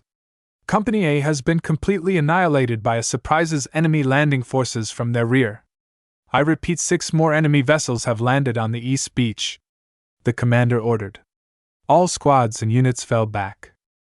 Company A wiped out. That means the only thing standing in between the enemy and the palace are 3 companies. A soldier said. Everyone else nodded. This was no random attack. This was an invasion force, and the enemy had come in force. Palace. Everyone was on edge. The enemy was at the gates, and if their forces didn't hold, then the palace would be breached. However, if that happened, then it would be a bloodbath for the enemy, because the palace is where the Yuza Black Ops HQ was located at. The enemy would have to face elite Whirlpool soldiers if they wanted to kill their leader. They would also have to face an enraged Mito. Yes, Mito had arrived to Whirlpool a few days ago to relax, and now the Avatar had ruined her small vacation. She was about to head out and just bury the enemies with her golden chains. However, she spotted a bald boy with arrows heading towards the throne room. She quickly formed golden chains and blocked the boy's path. Well, well, well. Look who we have here. So, Avatar, what are you doing all the way here away from the front line? She asked with an insane smirk. Aang gulped. He didn't know who this girl was, but her smirk reminded him of Naruto. She launched the golden chains at him. He quickly dodged them and sent a blast of wind at her. Mito formed a dome of chains in front of her to block the wind blast. Aang jumped back and was getting ready to send blasts of fire. Mito, however, had sent her chains to surround him. Like snakes, the chains rose up and sent in for a strike from all sides. Aang, seeing this, quickly stopped, and earth bended walls all around him to stop the chains. However, that did not stop the chains, so he quickly blasted himself in the air and sent a jet stream of air at her. Mito had to once again form a chain barrier. "Enough!" she shouted and shot her chains all around the hallway. The chains embedded themselves in the ceiling and then pulled them back. The hallway quickly collapsed. Aang used his earth bending and formed a ball of earth around himself. Mito merely covered herself with her chains. Once the hallway was complete collapse, she quickly sent her chains to latch onto the earth ball and sent it flying out into the sea. Aang, seeing that he was flung out of the destroyed palace, quickly released himself from the ball and formed a water vortex to stay above the water. Mito looked at a cargo ship that is docked at the palace port and smirked. "I always wanted to do this," she said, and sent all of her chains towards the cargo ship and started to pull the ship up. She was sweating really hard trying to lift the ship. "Earth!" With a yell, she lifted the cargo ship and sent it flying at Aang. Aang, seeing this, quickly formed the sharpest wind blade he could and cut the incoming ship in half. He was too distracted to see a follow-up chain attack coming towards him. His eyes widened and he saw his life flash by. He then saw Katara. "Anoo!" He yelled and entered his avatar state and smacked the chain away. He looked at Mito and sent massive wave towards her. He used the air to make them faster. Mito formed walls of chains to stop the wave. The chains held and she brought them down, however a very strong gust of air slammed right into her. She was blasted back into a building. "Damn, that hurt," she said as she held her head. She brought down her hand to see that she was bleeding from the head. She tried to get up but found herself caught by water wipes. "Ah, hell," he said as she was pulled out the building and was held up to Aang. "Stand down and I won't have to kill you," Aang said in many different voices. Mito responded by sending a golden chain at him. Aang just water bending and crushed the chain. "Screw you!" she yelled in defiance. "So be it," he said as he formed a spear of water next to him and launched it at her. Mito tried to form some chains, but the spear pierced the weak chain barrier. The spear went straight through her stomach. Her eyes widened and she coughed out blood. She looked down to see a hole through her stomach. She started to lose strength and close her eyes. Aang stopped bending the water that was holding up her and let her fall. "Mito!" Mito looked to her right as she fell to see her brother. "Brother!" Mito said as she closed her eyes. "Mito!" Naruto yelled. He quickly used the devastating wind jutsu at the avatar, blowing him away. He quickly grabbed Mito. He tried to heal her but it wasn't working. "Mito! Mito! Oh God, please no! Work, damn it!" Naruto yelled as he tried to heal his sister's wound. Mito brought her hand and caressed her brother's cheek and smiled. "Thank you, brother, for always being there for me," she said as she closed her eyes. Naruto's eyes widened. His sister was going to die. His mind was such a mess that he didn't realize that he was pulled in his mindscape. There sat his ancestor. Naruto looked at him. "What are you doing? I have to save my sister," Naruto said as he tried to leave, but was stopped. "Naruto, you can't save her," the white-haired man stated. Naruto looked at him darkly. "What do you mean?" Naruto asked him. The white-haired man sighed. "Naruto, she was struck down by Avatar while he was in his Avatar state. Not many people know this, but when the Avatar is in that state, all his elements have his spirit in them. This means that should the Avatar deliver a killing blow during in his Avatar state, then the target's will and soul are completely destroyed. Not even your Rinnegan can bring her back because there's no soul to bring back," the old man explained. Naruto's eyes widened and he sank down his knees. His sister was dead and even his ability to bring back the dead couldn't save her. His dear littler sister was dead. It felt worse than his father's death. Tears started to leak out his eyes and soon he started to cry loudly and uncontrollably. The old man looked on at his descendant in sorrow. Then it hit him. "Naruto, there is one way to save her," the man said. Naruto looked up at him with red puffed eyes. His eyes held the smallest bit of hope. If there was a way to save his sister, he would go to hell and back. He would do it for all of his family. Tell me, Naruto asked/demanded. The old man sighed. Listen, Naruto, and listen well. This is the last of my soul, and I can only do one thing, and that will be to save your sister. This is your mindscape, so time moves faster here, so your sister's soul has yet to be destroyed completely. I can use my reaming soul and power to mend the gaps in her soul and pull it back together. However, to do this I need your power to bring back the dead, since I am going to need that to pull the piece of my soul into her. The power to bring back the dead does not only bring them back but also heal them on the spot, and that is also why I need that ability. However, if I do take that power, you will never be able to bring the dead back to life. You will lose one of your paths forever since. What is your choice? The old man asked him. Naruto looked at him with hope. This was a no-brainer for Naruto. He wanted to save his sister, and if it meant his death, so be it. Yes, I want to save my sister. So take it, Naruto replied. The old man nodded and instructed Naruto to make the hand signs need to begin. Naruto soon exited the mindscape and looked down to see his sister's eyes almost closing. He quickly did 4 hand signs and put his right hand on her head. Then he yelled, Lost Arts, Soul Mending! He yelled, and soon a blue hue passed through him and into his sister. Soon Mito's wound started to close and she opened her eyes slowly. She was confused. She was sure that she had died, but she was alive. She looked up to see the crying face of her brother. Mito! Oh, thank God! I thought I lost you, Naruto said as he hugged his sister. Mito smiled and hugged him back. She was still feeling pretty weak and her eyes started to close again. Naruto, noticing this, quickly put her down, and just in time as a few years of Black Ops appeared. Take her to the medical wing and protect her like your life depends on it, understood? Naruto ordered them. They all nodded before taking Mito away. Naruto then looked at the direction the avatar was sent flying. He started to walk slowly to the fallen avatar. Aang opened his eyes and started to get up. He didn't know what happened. A second he was about to die, and now he was in a crater. He got up to see Naruto walking towards him very slowly. His red bangs are covering his eyes. Aang at the time knew that the redhead was pissed. He didn't know what he had done, but he was pretty sure that it had really pissed off the redhead.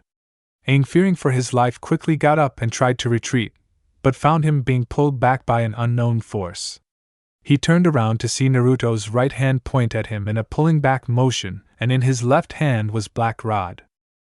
He quickly sent spears of water at him.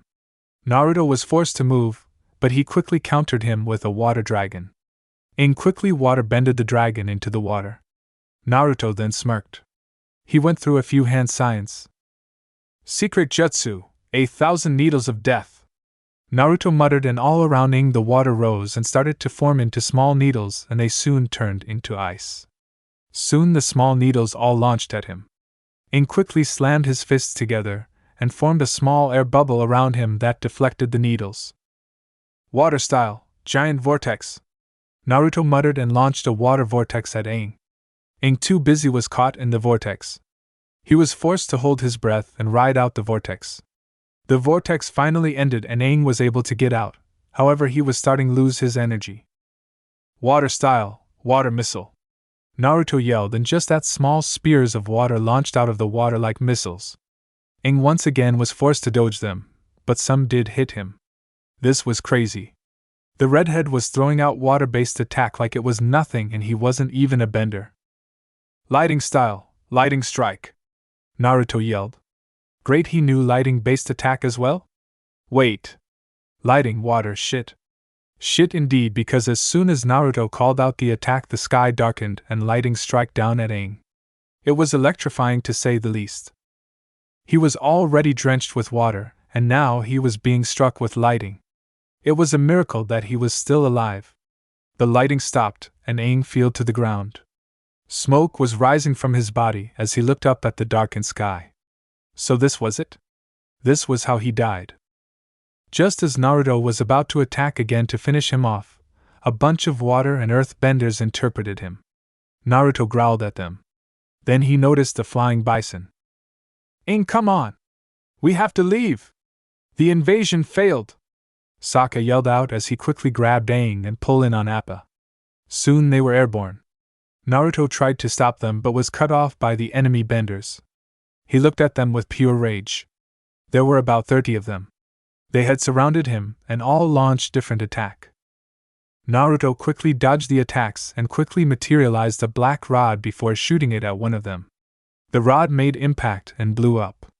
The rod took the 5 others with him. Naruto then materialized the Katon and quickly started to slaughter the benders with brutal efficiency, just like how Madara did one time during the 4th war. That scene was just so epic. By the end of it all, Naruto had blood all over his cloths and some on his face. He looked up and knew that the avatar was long gone by now. Still in his rage, he roared into the sky as the sky darkened even more and rain started to fall. Naruto, calm down! His mother's voice called out. He looked back to see his mother in her battle uniform and had some blood on it. He knew that his mother was not the one to sit back and watch as her home was invaded. Mother, Mito almost died, Naruto said as tears once again started to fall down his eyes. He looked down in shame. He failed. How could he have failed? He promised that he would never allow anything to harm his sister. Kushina quickly hugged her son. She was informed of her daughter's conduction, and when she had gone into a kill spree. It's okay, Naruto. Mito is just fine, Kushina said as he comforted her son. But I failed mother, she almost died, he replied. Kushina sighed. No, you didn't, Naruto. You protected your sister and saved her from death. You know that your sister looks up to and wished to be just like you, but how can she if you keep being overly protective? She knew that risk of fighting the Avatar. Know this, Naruto, Mito wants you to be proud in her. She wants you to know that she can hold her own. You should be proud in her, just like how I am proud in both of you, she said as she smiled down at her son. Naruto nodded. He could not protect her forever. 5 hours later. It has been a few hours since the invasion had occurred. They had been able to capture many enemy benders thanks to use of Black Ops, one of the benders being Katara. Naruto had noticed her when the prisoners were being marched to a special prison made for benders. It was all steel with no water source or earth. However, right now Naruto stood next to Claire as they both stood in front of his mother and sister. Oh, who's this Naruto? Is she your girlfriend? Did you finally decide to settle down? Kushina asked. A few feet back, Toph's hand twitched and her sister noticed it. Naruto just sighed, while Claire just blushed. No, mother. She is not my girlfriend. It would be weird for a brother and sister to be such a thing, Naruto said. Kushina and Mito raised an eyebrow. What did he mean, why sister? Naruto sighed and started to explain everything about his little adventure. So you are my daughter now? Kushina asked. Claire nodded while keeping her head down. Would she be liked by her family? However, she was broken out of her though when Mito hugged her. Sweet! I have a big sister now. I always wanted a big sister since I find big sisters to be cooler, Mito said. Naruto meanwhile was bent down on his knees and drawing circles on the ground with a black cloud over his head. Big sister, cooler, he muttered. Kushina just sweet dropped at her son's reaction. She went over to Claire and gave her a hug. Well, welcome to the family, Claire, Kushina said.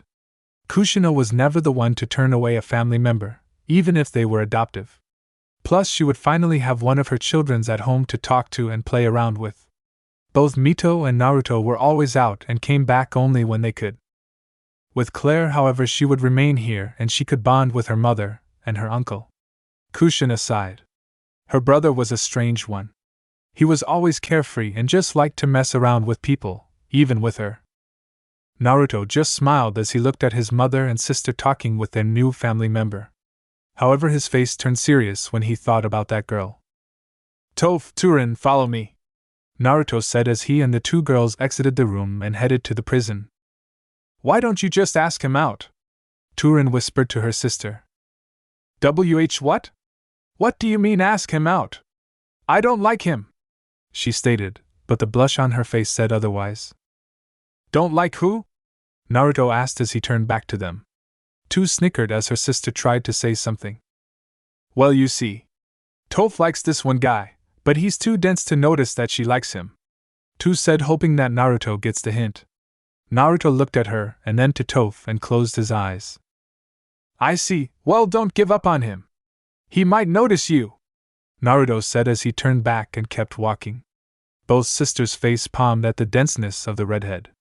Toph sighed. Why did she like that fool? He was kind, considered, sexy, and many other things. Then she blinked. She didn't just like him. She loved him. Then she sighed again. Just how the hell was she going to make him notice her? Soon they stopped at the prison and stopped in front of a cell. Stand guard here and do not let anyone enter, Naruto ordered, and both nodded. He entered the cell to find a chained-up Katara. He then sat down on a chair and closed his eyes. What do you want? She spat at him. Naruto opened his eyes. You will tell me everything. If not, then you will face something far more worse than death, Naruto answered as his Rinnegan shinned in the darkness, sending shivers down her spine. She had never faced an enemy like this, and all her mind was telling her was to run or, better yet, answer everything. Either way, this was going to end badly for her. Aang slowly started to wake up. The last he remembered was Sokka taking him away from the battlefield. Wait! Away? He quickly shot up and looked around.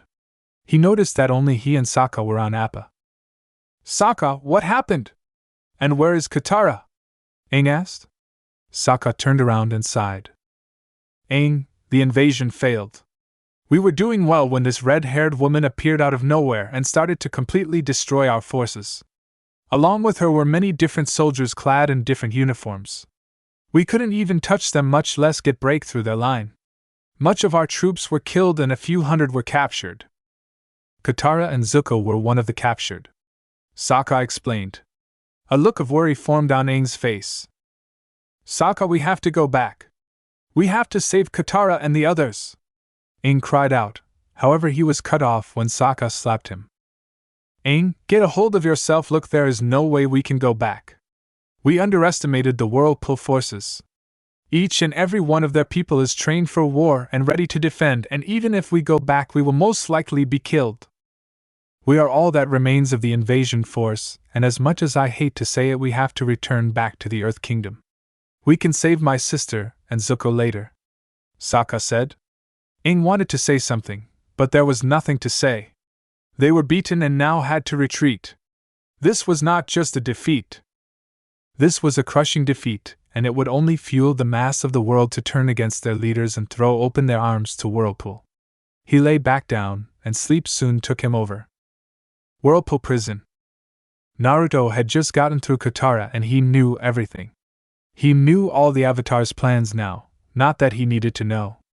Now he was standing in front of Zuko, the former prince of the Fire Nation. What do you want? Zuko asked with rage in his eyes. Oh, nothing, just wanted to talk to the prince of the Fire Nation. Naruto sighed. Zuko growled and narrowed his eyes.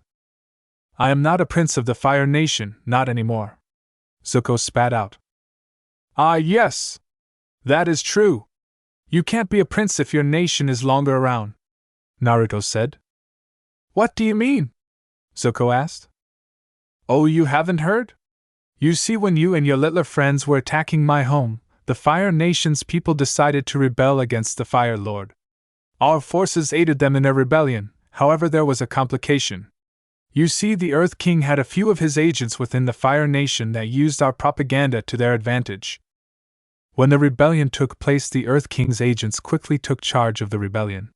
However, we found that out soon and acted like nothing was wrong, but then the rebels took over the palace. We took them all out. The Fire Lord, his loyalists, the rebels, the Earth King's agents. All of them were killed in our airstrikes. Not only we killed the Fire Lord, but we have also wiped out all rebellious elements. The Fire Nation is now under Whirlpool rule. Naruto explained and started to laugh when the look of horror appeared on Zuko's face. Naruto's eye then changed into the Rinnegan. Now then, let's begin, Naruto said as Zuko stared at Naruto's Rinnegan. Few minutes later.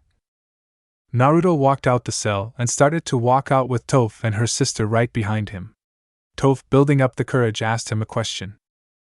Naruto, what kind of girls do you like? Toph asked. Turin almost tripped at her sister's question, however Naruto thought about the question for a bit. Well, I like a strong woman who can hold her own, but she is also kind and caring, kind of like you, I guess. Naruto answered. However, as he answered the question, he started to think of many things that Toph was.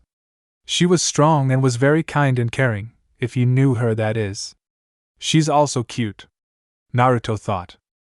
Really? Well then, I was wondering if you would like to go out with me. Toph shouted out with her eyes closed. All she got was laughter as a response.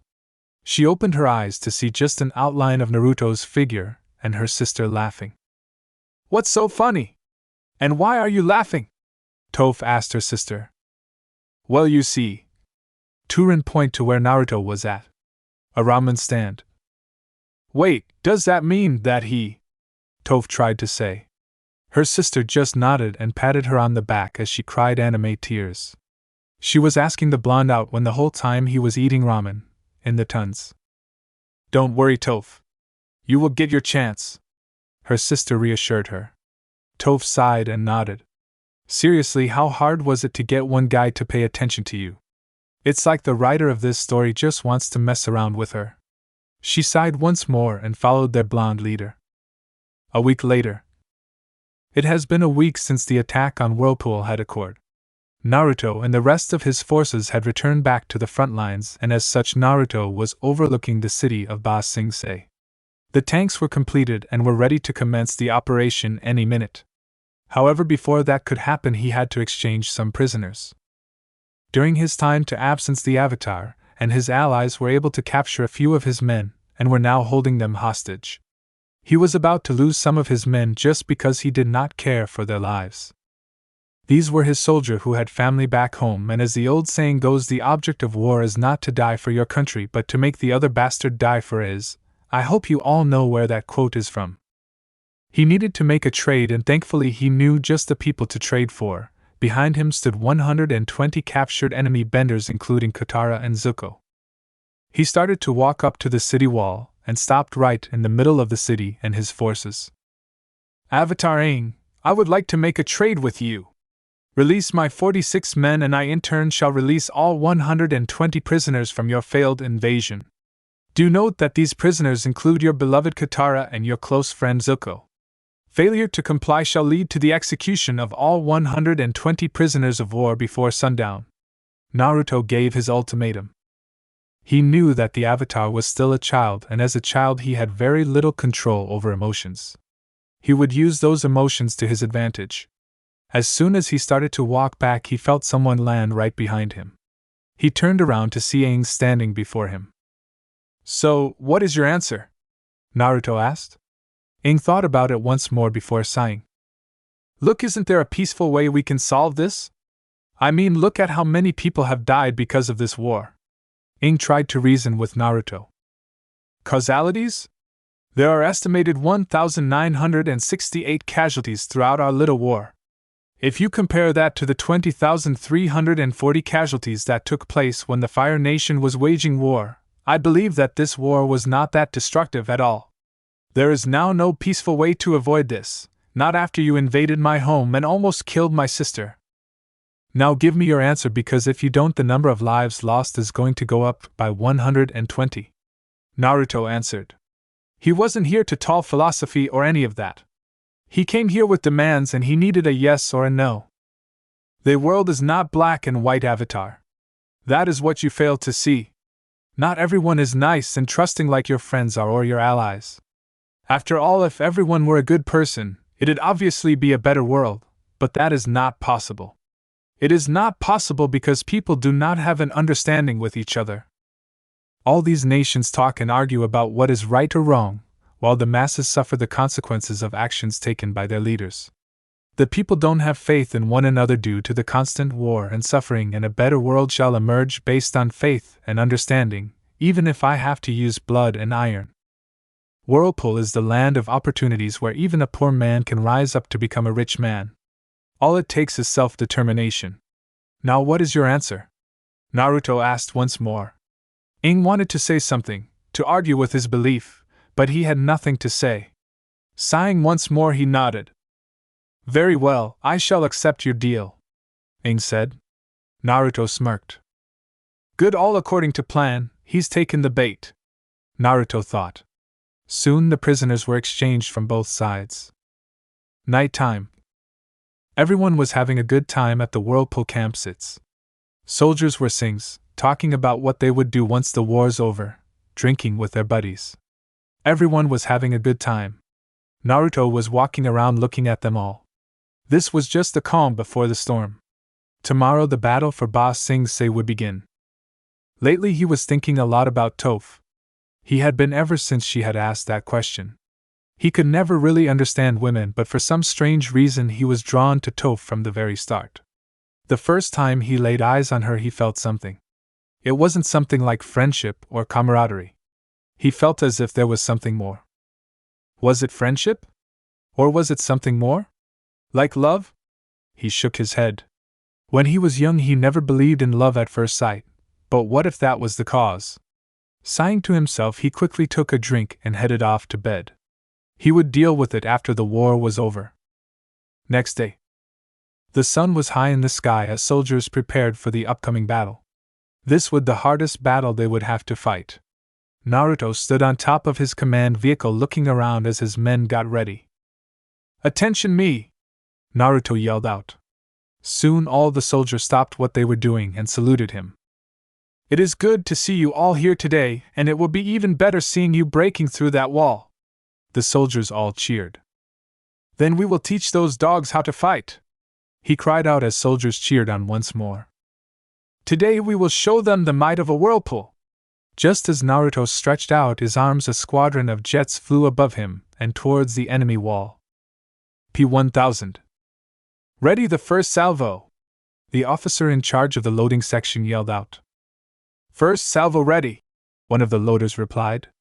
Soon the barrels started to move up to match the target coordinates. Cover your ears! Everyone covered their ears. This was going to hurt their ears like hell. Fire! Just like that, 6 naval-class shells were launched towards their target, and they tore through 4 different sections of the walls. The wall had indeed been cracked, but still stood strong. Ready the second salvo! Soon the second salvo was ready. Fire! Once again the shells hit the wall, but this time the 4 sections of the wall completely blew up. Target has been hit and destroyed.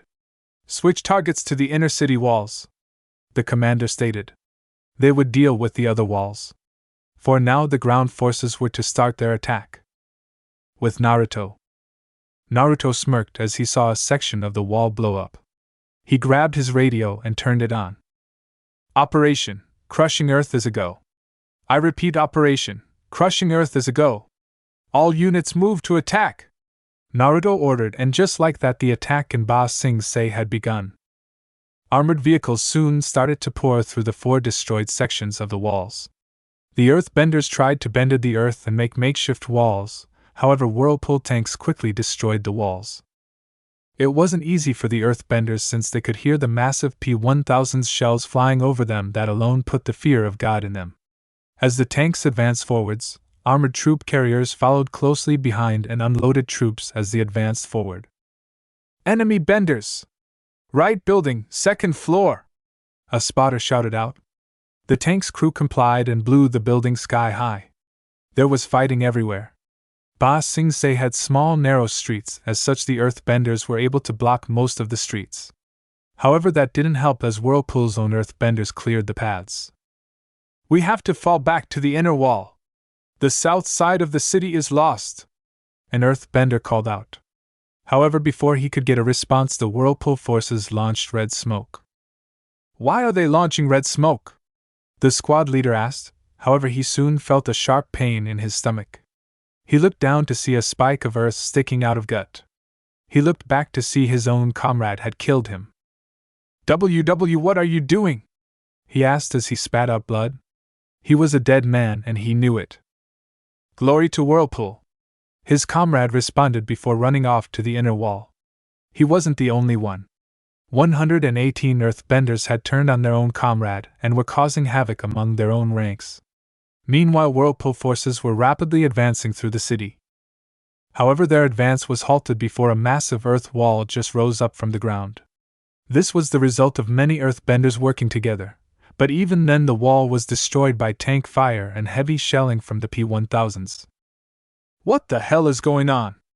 an earthbender asked as he dodged another strike from his fellow earthbender. "I don't know. But some of our benders are tuning against us. We have to fall back to the inner walls," another one replied. Seeing no other choice, the earthbenders started to fall back. However, along the way they had to kill their own comrades who had turned on them. With Naruto. Naruto smirked. There were many ways to defeat an enemy, but to break his spirit was the most effective. He had all 120 prisoners brainwashed and had made them sleep or sell. The trigger for their sudden attack on their own allies was the red smoke. Now there was disorder among their ranks. "Sir, company commanders are asking our policy concerning sleeper agents," an officer asked. Naruto thought about this for a while. While the sleeper cells indeed were helping his forces, they were however brainwashed, and once their intended task was completed they would return to normal. "Kill them. In fact, we have no need for Earth soldier prisoners altogether. All Earth Kingdom soldiers are to be killed, even if they are surrendering," Naruto ordered. The officer nodded before relaying the order. He did so because he knew that even if taken prisoners they would still try to cause problems or worse, cause civil unrest to rebellion. He wasn't taking any chances. "I leave you in charge, Toph, follow me," Naruto ordered Turin as he and Toph ran off, most likely towards the Earth King's palace. "Why the hell did he put me in charge?" she sighed. True that she had led soldiers before, but never at such a scale. At least the company commanders could hold their own. "Orders?" an officer asked. She sighed. This was bound to give her headaches. Earth King Palace. Everything was falling apart. The attack on Ba Sing Se had begun, and they were losing badly. If that wasn't enough, about 100 earthbenders turned against their own comrades and were fighting against them. Now the Daily were launching a coup d'état. "You can't do this!" Aang yelled as he and his friend were forced out of the palace as they fought Daily agents. "To ensure the survival of our kingdom, we in fact can," Long Feng replied with a smirk. This was his chance. He would overthrow that foolish king and lead the Earth Kingdom to glory. "If you haven't noticed, Ba Sing Se is under attack and we are losing badly. There won't be an Earth Kingdom if Ba Sing Se falls," Katara cried out. Long Feng laughed like a madman in response. "Oh, don't worry. Let's see if the Whirlpool forces have what it takes to kill innocent civilians," he said. Aang's eyes widened in realization. "You wouldn't?" he asked. All he got was a nod in response. "Whirlpool forces." "Huh! What the hell? Hold your fire!" a soldier cried out. Soon all Whirlpool forces had ceased fire across all fronts. "Those bastards!" a company commander yelled out. "Orders, sir?" a soldier asked. "Do not fire! Those are all civilians and we have orders not to harm civilians at all costs," he ordered. Across them were earthbenders that were holding their own people hostage. All across the Ba Sing Se earthbenders were holding their own people prisoners. Whirlpool forces were forced to stop their advance. With Naruto and Toph. Naruto looked over the city of Ba Sing Se through the inner wall. He spotted earthbenders holding their own people hostage. He frowned. He had not calculated this. Then again, this was the Daily he was dealing with. He looked back and saw the inner city and sneered. The inner city was only for those that were wealth and had control in the political chain of the Earth Kingdom. He looked back to see the outer city. It was for the poor, those that were labeled as nothing more than peasants, and this inner wall was a symbol of class division. This would have to go, but first he needed to demonstrate a show of power. He did a few hand signs. Toph meanwhile stood by him and looked over the city. She hated how the city was divided. She never cared if you were wealth or poor. All she cared about was what kind of person you were. She had seen Yuzushiogakure. That city was huge, bigger than Ba Sing Se, and there was not a single wall there that was designed to create class barrier. Tengai Shinsei! She heard Naruto call out, and soon she felt tremors. She looked up and her jaw dropped. There was a huge dame meteorite falling from the sky. Everyone could see it, and everyone was looking at it with awe. Naruto soon picked up Toph bridal style and applied chakra to his feet. He didn't see Toph blush and snuggle in his chest. Soon the meteorite crashed against the small section of the inner city and sent a shockwave through the inner city. The outer city was safe due to the inner wall shielding the shockwave. So shocked were the Earth Kingdom's forces that they didn't notice Whirlpool Benders free the civilians, who were quickly sent behind Whirlpool lines. Soon the offensive was renewed. Toph, I want you to destroy this wall. Can you do it? Naruto asked. Toph thought about it. Could she? She could try her. Yes, I can, Naruto, she replied. Naruto nodded and jumped down the wall with a screaming Toph in his hands. As soon Naruto landed, he let go of Toph. As she stood tall facing the wall with her eyes closed, she took in a large breath. This was the first time she would be trying this. However, if she was able to create metal bending, then the idea behind this should be the same. She opened her and did a wave-like motion with her hands and slammed them into the ground. At first nothing happened, but then all of the sudden lava shot towards the base of the wall. Yes! She yelled and slammed her foot to the ground, and just like a domino effect, the wall started to collapse. Toph, I didn't know you could bend lava, Naruto said with awe. He knew that she could bend metal, but lava? She might as well create an island with that ability. Toph grinned like she was a kid in a candy store. She was soon picked up by Naruto once more, much to her delight. Hold on tight, Naruto said and started running towards the palace. With Aang. Sir, it appears that the inner wall has fallen, and thanks to that meteorite our forces were stunned, causing the enemy to secure the civilians, Adaili reported to Long Feng. What? However, before he could ask, the inner wall soon fell. It's over, Feng! Give up and actually try to help us! Aang yelled. Feng just sneered at him. However, before he could do anything, he found a sword sticking out of his chest. He looked back to see Naruto, still holding Toph, with his sword going through Feng's heart.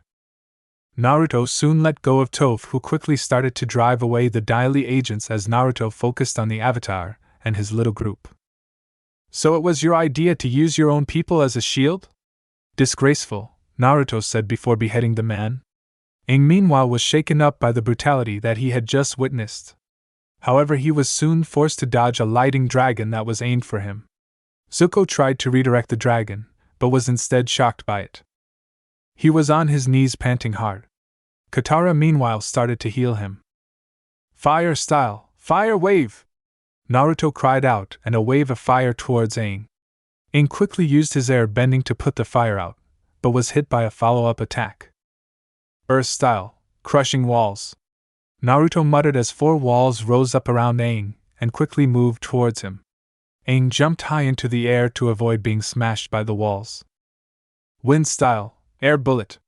This time Naruto shot bullets of air towards Aang. Aang, having enough, went on the offensive and sent a blast of fire towards Naruto, who quickly summoned a water dragon to put the fire out. Aang soon landed on the ground and tried to trap Naruto in the ground, but that failed when Naruto quickly dodged the earth that tried to grab him. Aang stopped some water and quickly water bended it around himself to make it look like an octopus. He tried to grab Naruto, who retaliated by sending bolts of lightning at the water octopus. Once again Aang was electrified but was still standing. He let go of the water octopus and shot shards of earth towards Naruto. Earth style, earth wall. Naruto muttered before throwing up a blob of earth that soon became a massive wall that stopped all the shards in its place. You know, for a child you fight well, Naruto said. Aang meanwhile was trying to catch his breath. He had fought people before, but never people who aimed to kill him. It was always trying to capture him. Not only that, but this time he had to fight to kill, or else he would be killed instead. Naruto was about to talk, but was hit by a boomerang. He grunted in annoyance and looked towards the owner of the boomerang. YH! Scour 1 for the boomerang! Sokka yelled out with a grin. Naruto looked at him before he too grinned. You know your sister caused a lot of trouble in back at my home, and I know that you were the one behind the attack. Tell me, has your sister ever tried to hurt you? Naruto asked Sakura. Hurt me? She would never do that, Sakura answered with confidence. Naruto grinned even more. Really? Well, I guess there's a first time for everything, Naruto said before doing a single hand sign. Sakura was confused by what he meant. However, the confusion was soon replaced by pain as he looked down to see a water spear that had just pierced his heart. He looked back to see his sister, Katara, had just pierced his heart by a water spear. Aang looked back and his eyes widened. Sakura! Aang cried out. Sakura! Aang yelled as he watched Sakura fall to the ground dead. He looked back to Katara to see that she was about to attack him. Katara, stop! What's wrong with you? You just killed your brother, Aang said as he dodged an ice spear. Katara said nothing but continued to attack. Katara, please! Come to your senses! I don't know what he did to you, but please! Aang tried to reason with her. She hesitated before she attacked him again. Aang quickly trapped her and prevented her arms from moving. Aang, you must kill me? She tried to speak out. No, Katara, I can't. I love you too much to kill you, Aang responded before he killed Naruto. Please! I beg you! Just leave her be. I'll do anything you ask, Aang begged Naruto. Naruto just shook his head. You don't get it, don't you? This is war. I am doing this out of revenge, but simple because she is the enemy, and as an enemy I will do everything I can to break my enemy. Look around you, Avatar. Just how much of war have you seen? How much of death have you seen? How much of pain have you seen? How much of suffering have you seen? While you and your friends traveled the world to master the elements, the people suffered. While you and your friends had fun adventure, others fought for their lives just to get by day. This is your fault, Aang. You abandoned the world 100 years ago. This wouldn't be happening if you just would have manned up 100 years ago and accepted the fact that you were the Avatar, and instead of mastering the elements you should have used the political and social pull to bring about reforms to the nations. But what do? You run away. You always run away. Now watch as your beloved friends fight to kill you. Naruto responded to Aang's plea, and just like that, Katara broke free of her earth prison and resumed her assault on Aang. Zuko tried to help Aang out, but his fire was put out by Katara's water. Zuko! I need you to distract her. I got to get close to her and break free of whatever is controlling her, Aang ordered Zuko. He quickly started to mediate, and just like that he entered the Avatar state. As Zuko was distracting Katara, Aang quickly got behind her and put his hand on her head. Both of them just stood there, and soon Aang's Avatar state died down. He had taken a gamble and used his Avatar energy to release Katara from the mind control she was suffering from. Weakly, Katara turned around to a teary-eyed Aang. You're okay. Thank the spirits you're okay, Aang said as he hugged her. Katara hugged back and soon backed up and looked towards her dead brother. Sakura! Aang, what happened? Katara asked him. Aang looked down in sadness. Katara, while you were under Naruto's mind control, you killed your brother, he answered. Katara's eyes widened and she just broke down and started to cry. I am surprised that you broke my control over her. Oh well, at least I have one more, Naruto said as he did a single hand sign again.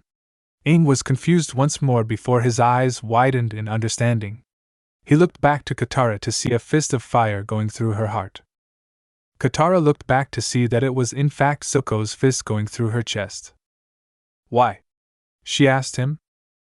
Glory to Whirlpool, Zuko answered before pulling the fire fist out. Aang watched as Katara fell slowly to the ground, dead. His wide eyes still glued to her lifeless form, and he dropped down to his knees. Tears started to leak out of his eyes. Katara was dead. How could he have let this happen? How did he let this happen?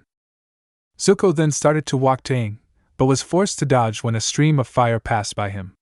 He looked back to see his uncle Iroh. Zuko! What is the meaning of this? Iroh asked in rage. He had just arrived, only to find his nephew killing one of his friend, and not just any friend, but the Avatar's girlfriend. Everything that is done is for the glory of Whirlpool, Zuko replied in monotone voice. Iroh now understood why his nephew did what he did. He is under the control of that redhead. Release my nephew from your control at once, Iroh demanded Naruto. Naruto looked at the old man for a second. No, Naruto answered before he started to move towards the Avatar. Iroh tried to stop him, but he was blocked by Zuko. He gritted his teeth and realized that he had no choice but to fight his nephew. Only the Avatar could release him of the control he was under. Naruto approached the still shocked Avatar. As he approached, he started to do hand signs. As he was about 10 feet away from the Avatar, he stopped and finished his hand sign. Lost Arts, Spirit Extraction, Naruto said and slammed his hands in the ground. Soon a seal appeared on the ground and raced towards Aang. The seals quickly started to cover Aang and soon they stopped. They started to glow before Aang let out a scream. Soon a spirit was soon being pulled out of him. The spirit had tattoos of light blue and was white. The spirit looked down at Naruto and tried to attack, but found that she wasn't able to move. Do you realize what you are about to do? The spirit of Rava asked. Naruto meanwhile started to do a long set of hand signs. I know what I am doing, you obsolete relic of the past, and to be quite frank, you are weaker than your enemy Vato, who is dead thanks to me. I killed him during my time at the South Pole. You see, I felt a strange energy during my time there and realized that it was very much like the Avatars, but was very dark. The old fool tried to take over my body, but I destroyed his spirit before he could attempt. Naruto answered. Rava was shocked to learn that her long-time enemy was dead. Was this the reason why she could feel the spirit world dying?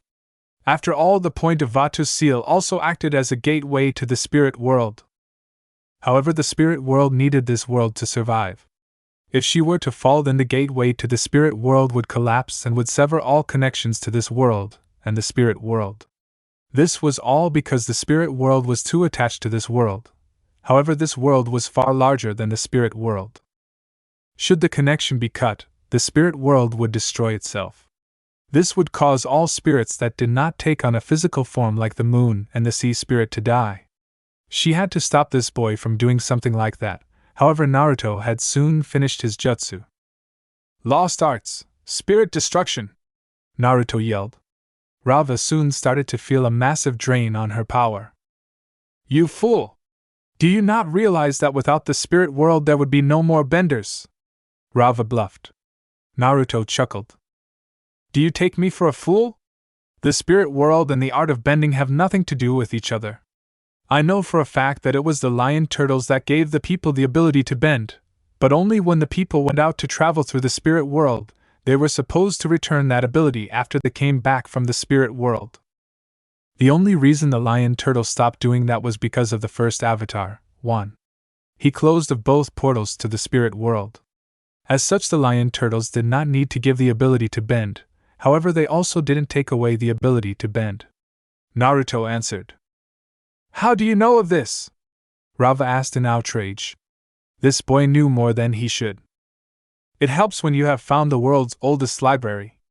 Though the spirit that created the library was quite aggressive, as such he had to be dispatched. How I know more than just that. In fact, it was you and Vato that opened the spirit world portals far before the time of the Avatar or my ancestor. Your foolish actions caused the spirits to attack the human civilizations. Your actions sent humanity back severely 100 years. I guess we got lucky when Whirlpool was able to retain a few bits and pieces of the past. The world didn't need an avatar in the past. Only through you and your enemy's actions was the avatar needed. The world does not need you. Humanity can stand on its own. Naruto explained as he watched the spirit of Rava scream out in pain as it slowly dissolved into nothing. Naruto watched as the avatar's body fell over lifelessly. The avatar was dead and would stay dead forever, and the spirit world was now destroyed. He looked back to see Iroh having a hard time trying to stop his nephew. He wasn't fighting to kill his nephew, but rather stop him. He noticed that Toph was done dealing with the Daily. It's over, Iroh. The Avatar is dead and so is the spirit world. We don't need the spirits other than the moon and the sea, Naruto stated. Iroh knew that the boy was telling the truth. In fact, only the moon and the sea spirit had true connections to this world, but that was only because they were forced out of the spirit world. Naruto, seeing that Iroh won't stop, shook his head and decided to end this. He would break Iroh's mind. He formed a single hand sign, and just like that, Zuko stopped before blood started to leak out of his mouth. Iroh dashed forward to grab his nephew. "Zuko! What did you do to him?" Iroh asked. Naruto looked at Iroh with a blank face. "I exploded his heart thanks to S seal I installed on his chest. He is dead," Naruto said. Iroh's eyes widened and quickly put his ear to Zuko's chest, and he couldn't feel a beat. Just like that, rage overcame Iroh and he sent a stream of hot fire towards Naruto, or so Naruto thought. The fire steam changed direction and headed towards Toph. She quickly bended an earth wall in front of herself, but was a bit too late. The steam of fire hit Toph's right shoulder. Naruto, seeing this, felt rage inside of him, just like how he felt when Mito was almost killed, but this was different. If he was honest with himself, he knew that he liked Toph. From the start, when he first saw her, he knew there was something different about her, and as time went on, he realized that Toph was very much like him. Both born in a noble family, and both really went against the norm of nobility. Always seeking to help the poor and always being carefree. He quickly sent a stream of lightning and literally fried Iroh. He then ran towards Toph. "Toph, are you okay?" Naruto asked as Toph gritted her teeth in pain. "Does it look like I am okay?" Toph asked. Naruto chuckled before he took out a medical kit and started to apply it. Toph looked at him as he was dressing her wounds. She kept looking at him and realized that it was now or never. "There, that should muff." Naruto was cut off when Toph kissed him right on the lips. At first he was shocked, but then gave into the kiss. He wrapped her hands around her and closed his eyes. Soon they pulled away because of the need air. "What was that for?" Naruto asked. Toph rolled her eyes in response. "Well, you are just so dense, I just had to make the first move," Toph answered. Naruto was confused for a second before he finally realized. "Oh, so that's why you always blushed around me," Naruto said. Toph nodded. "Yes, now shut up and kiss me," she said before pulling him into another kiss. As they did, the earth forces started to fall apart, and whirlpool forces had pushed through the inner wall and advancing on the palace. By the next day, Ba Sing Se had fallen and the last of the earth forces were eradicated. They had chosen to fight to the last man. Now the flag of Whirlpool flew for the Earth King's palace, and the city was slated to be completely rebuilt. The Earth King's palace, however, would not be destroyed and be converted into a government building. A month after the fall of Ba Sing Se. The whole month was hectic. The people know that the Avatar was dead and the war was now over, with the last major city being conquered by Whirlpool forces. The people of Whirlpool, however, celebrated all through the month. For them, justice was delivered by the death of the Avatar, and the world was united under one banner, the banner of Whirlpool. Years from now, they would tell their children of this day, a day when their dreams became a reality. Now, however, a victory parade was in full swing through the large city streets of Yuzushiogakure.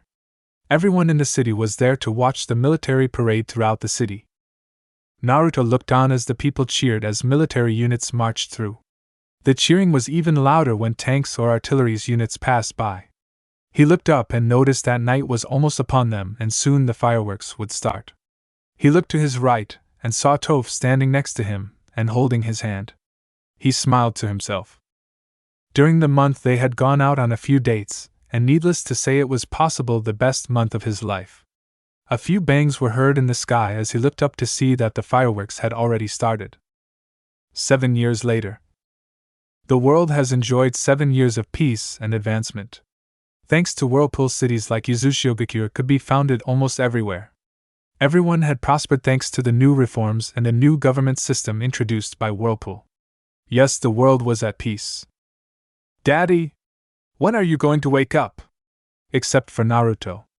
Naruto opened his eyes to see a 6-year-old girl with red hair and milky clouded eyes.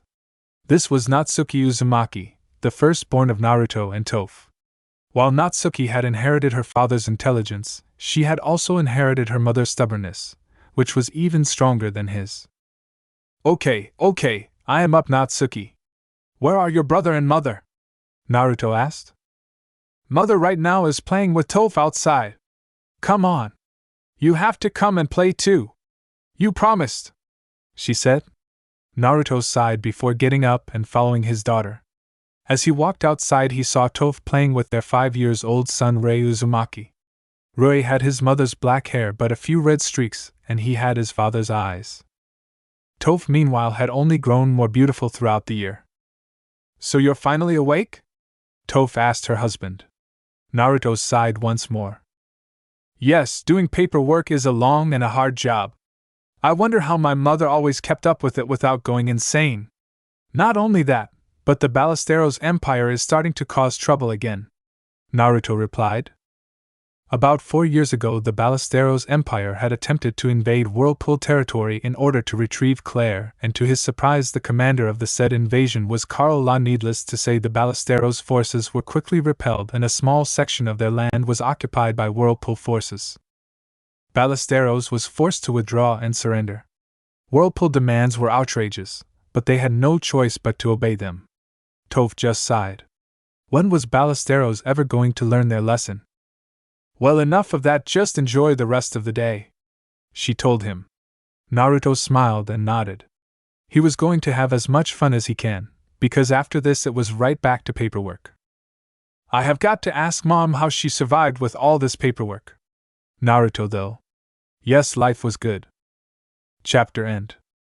Now watch daily exclusive and censored lemon stories and mature content, along with NSFW images, featuring harem girls characters from the fics.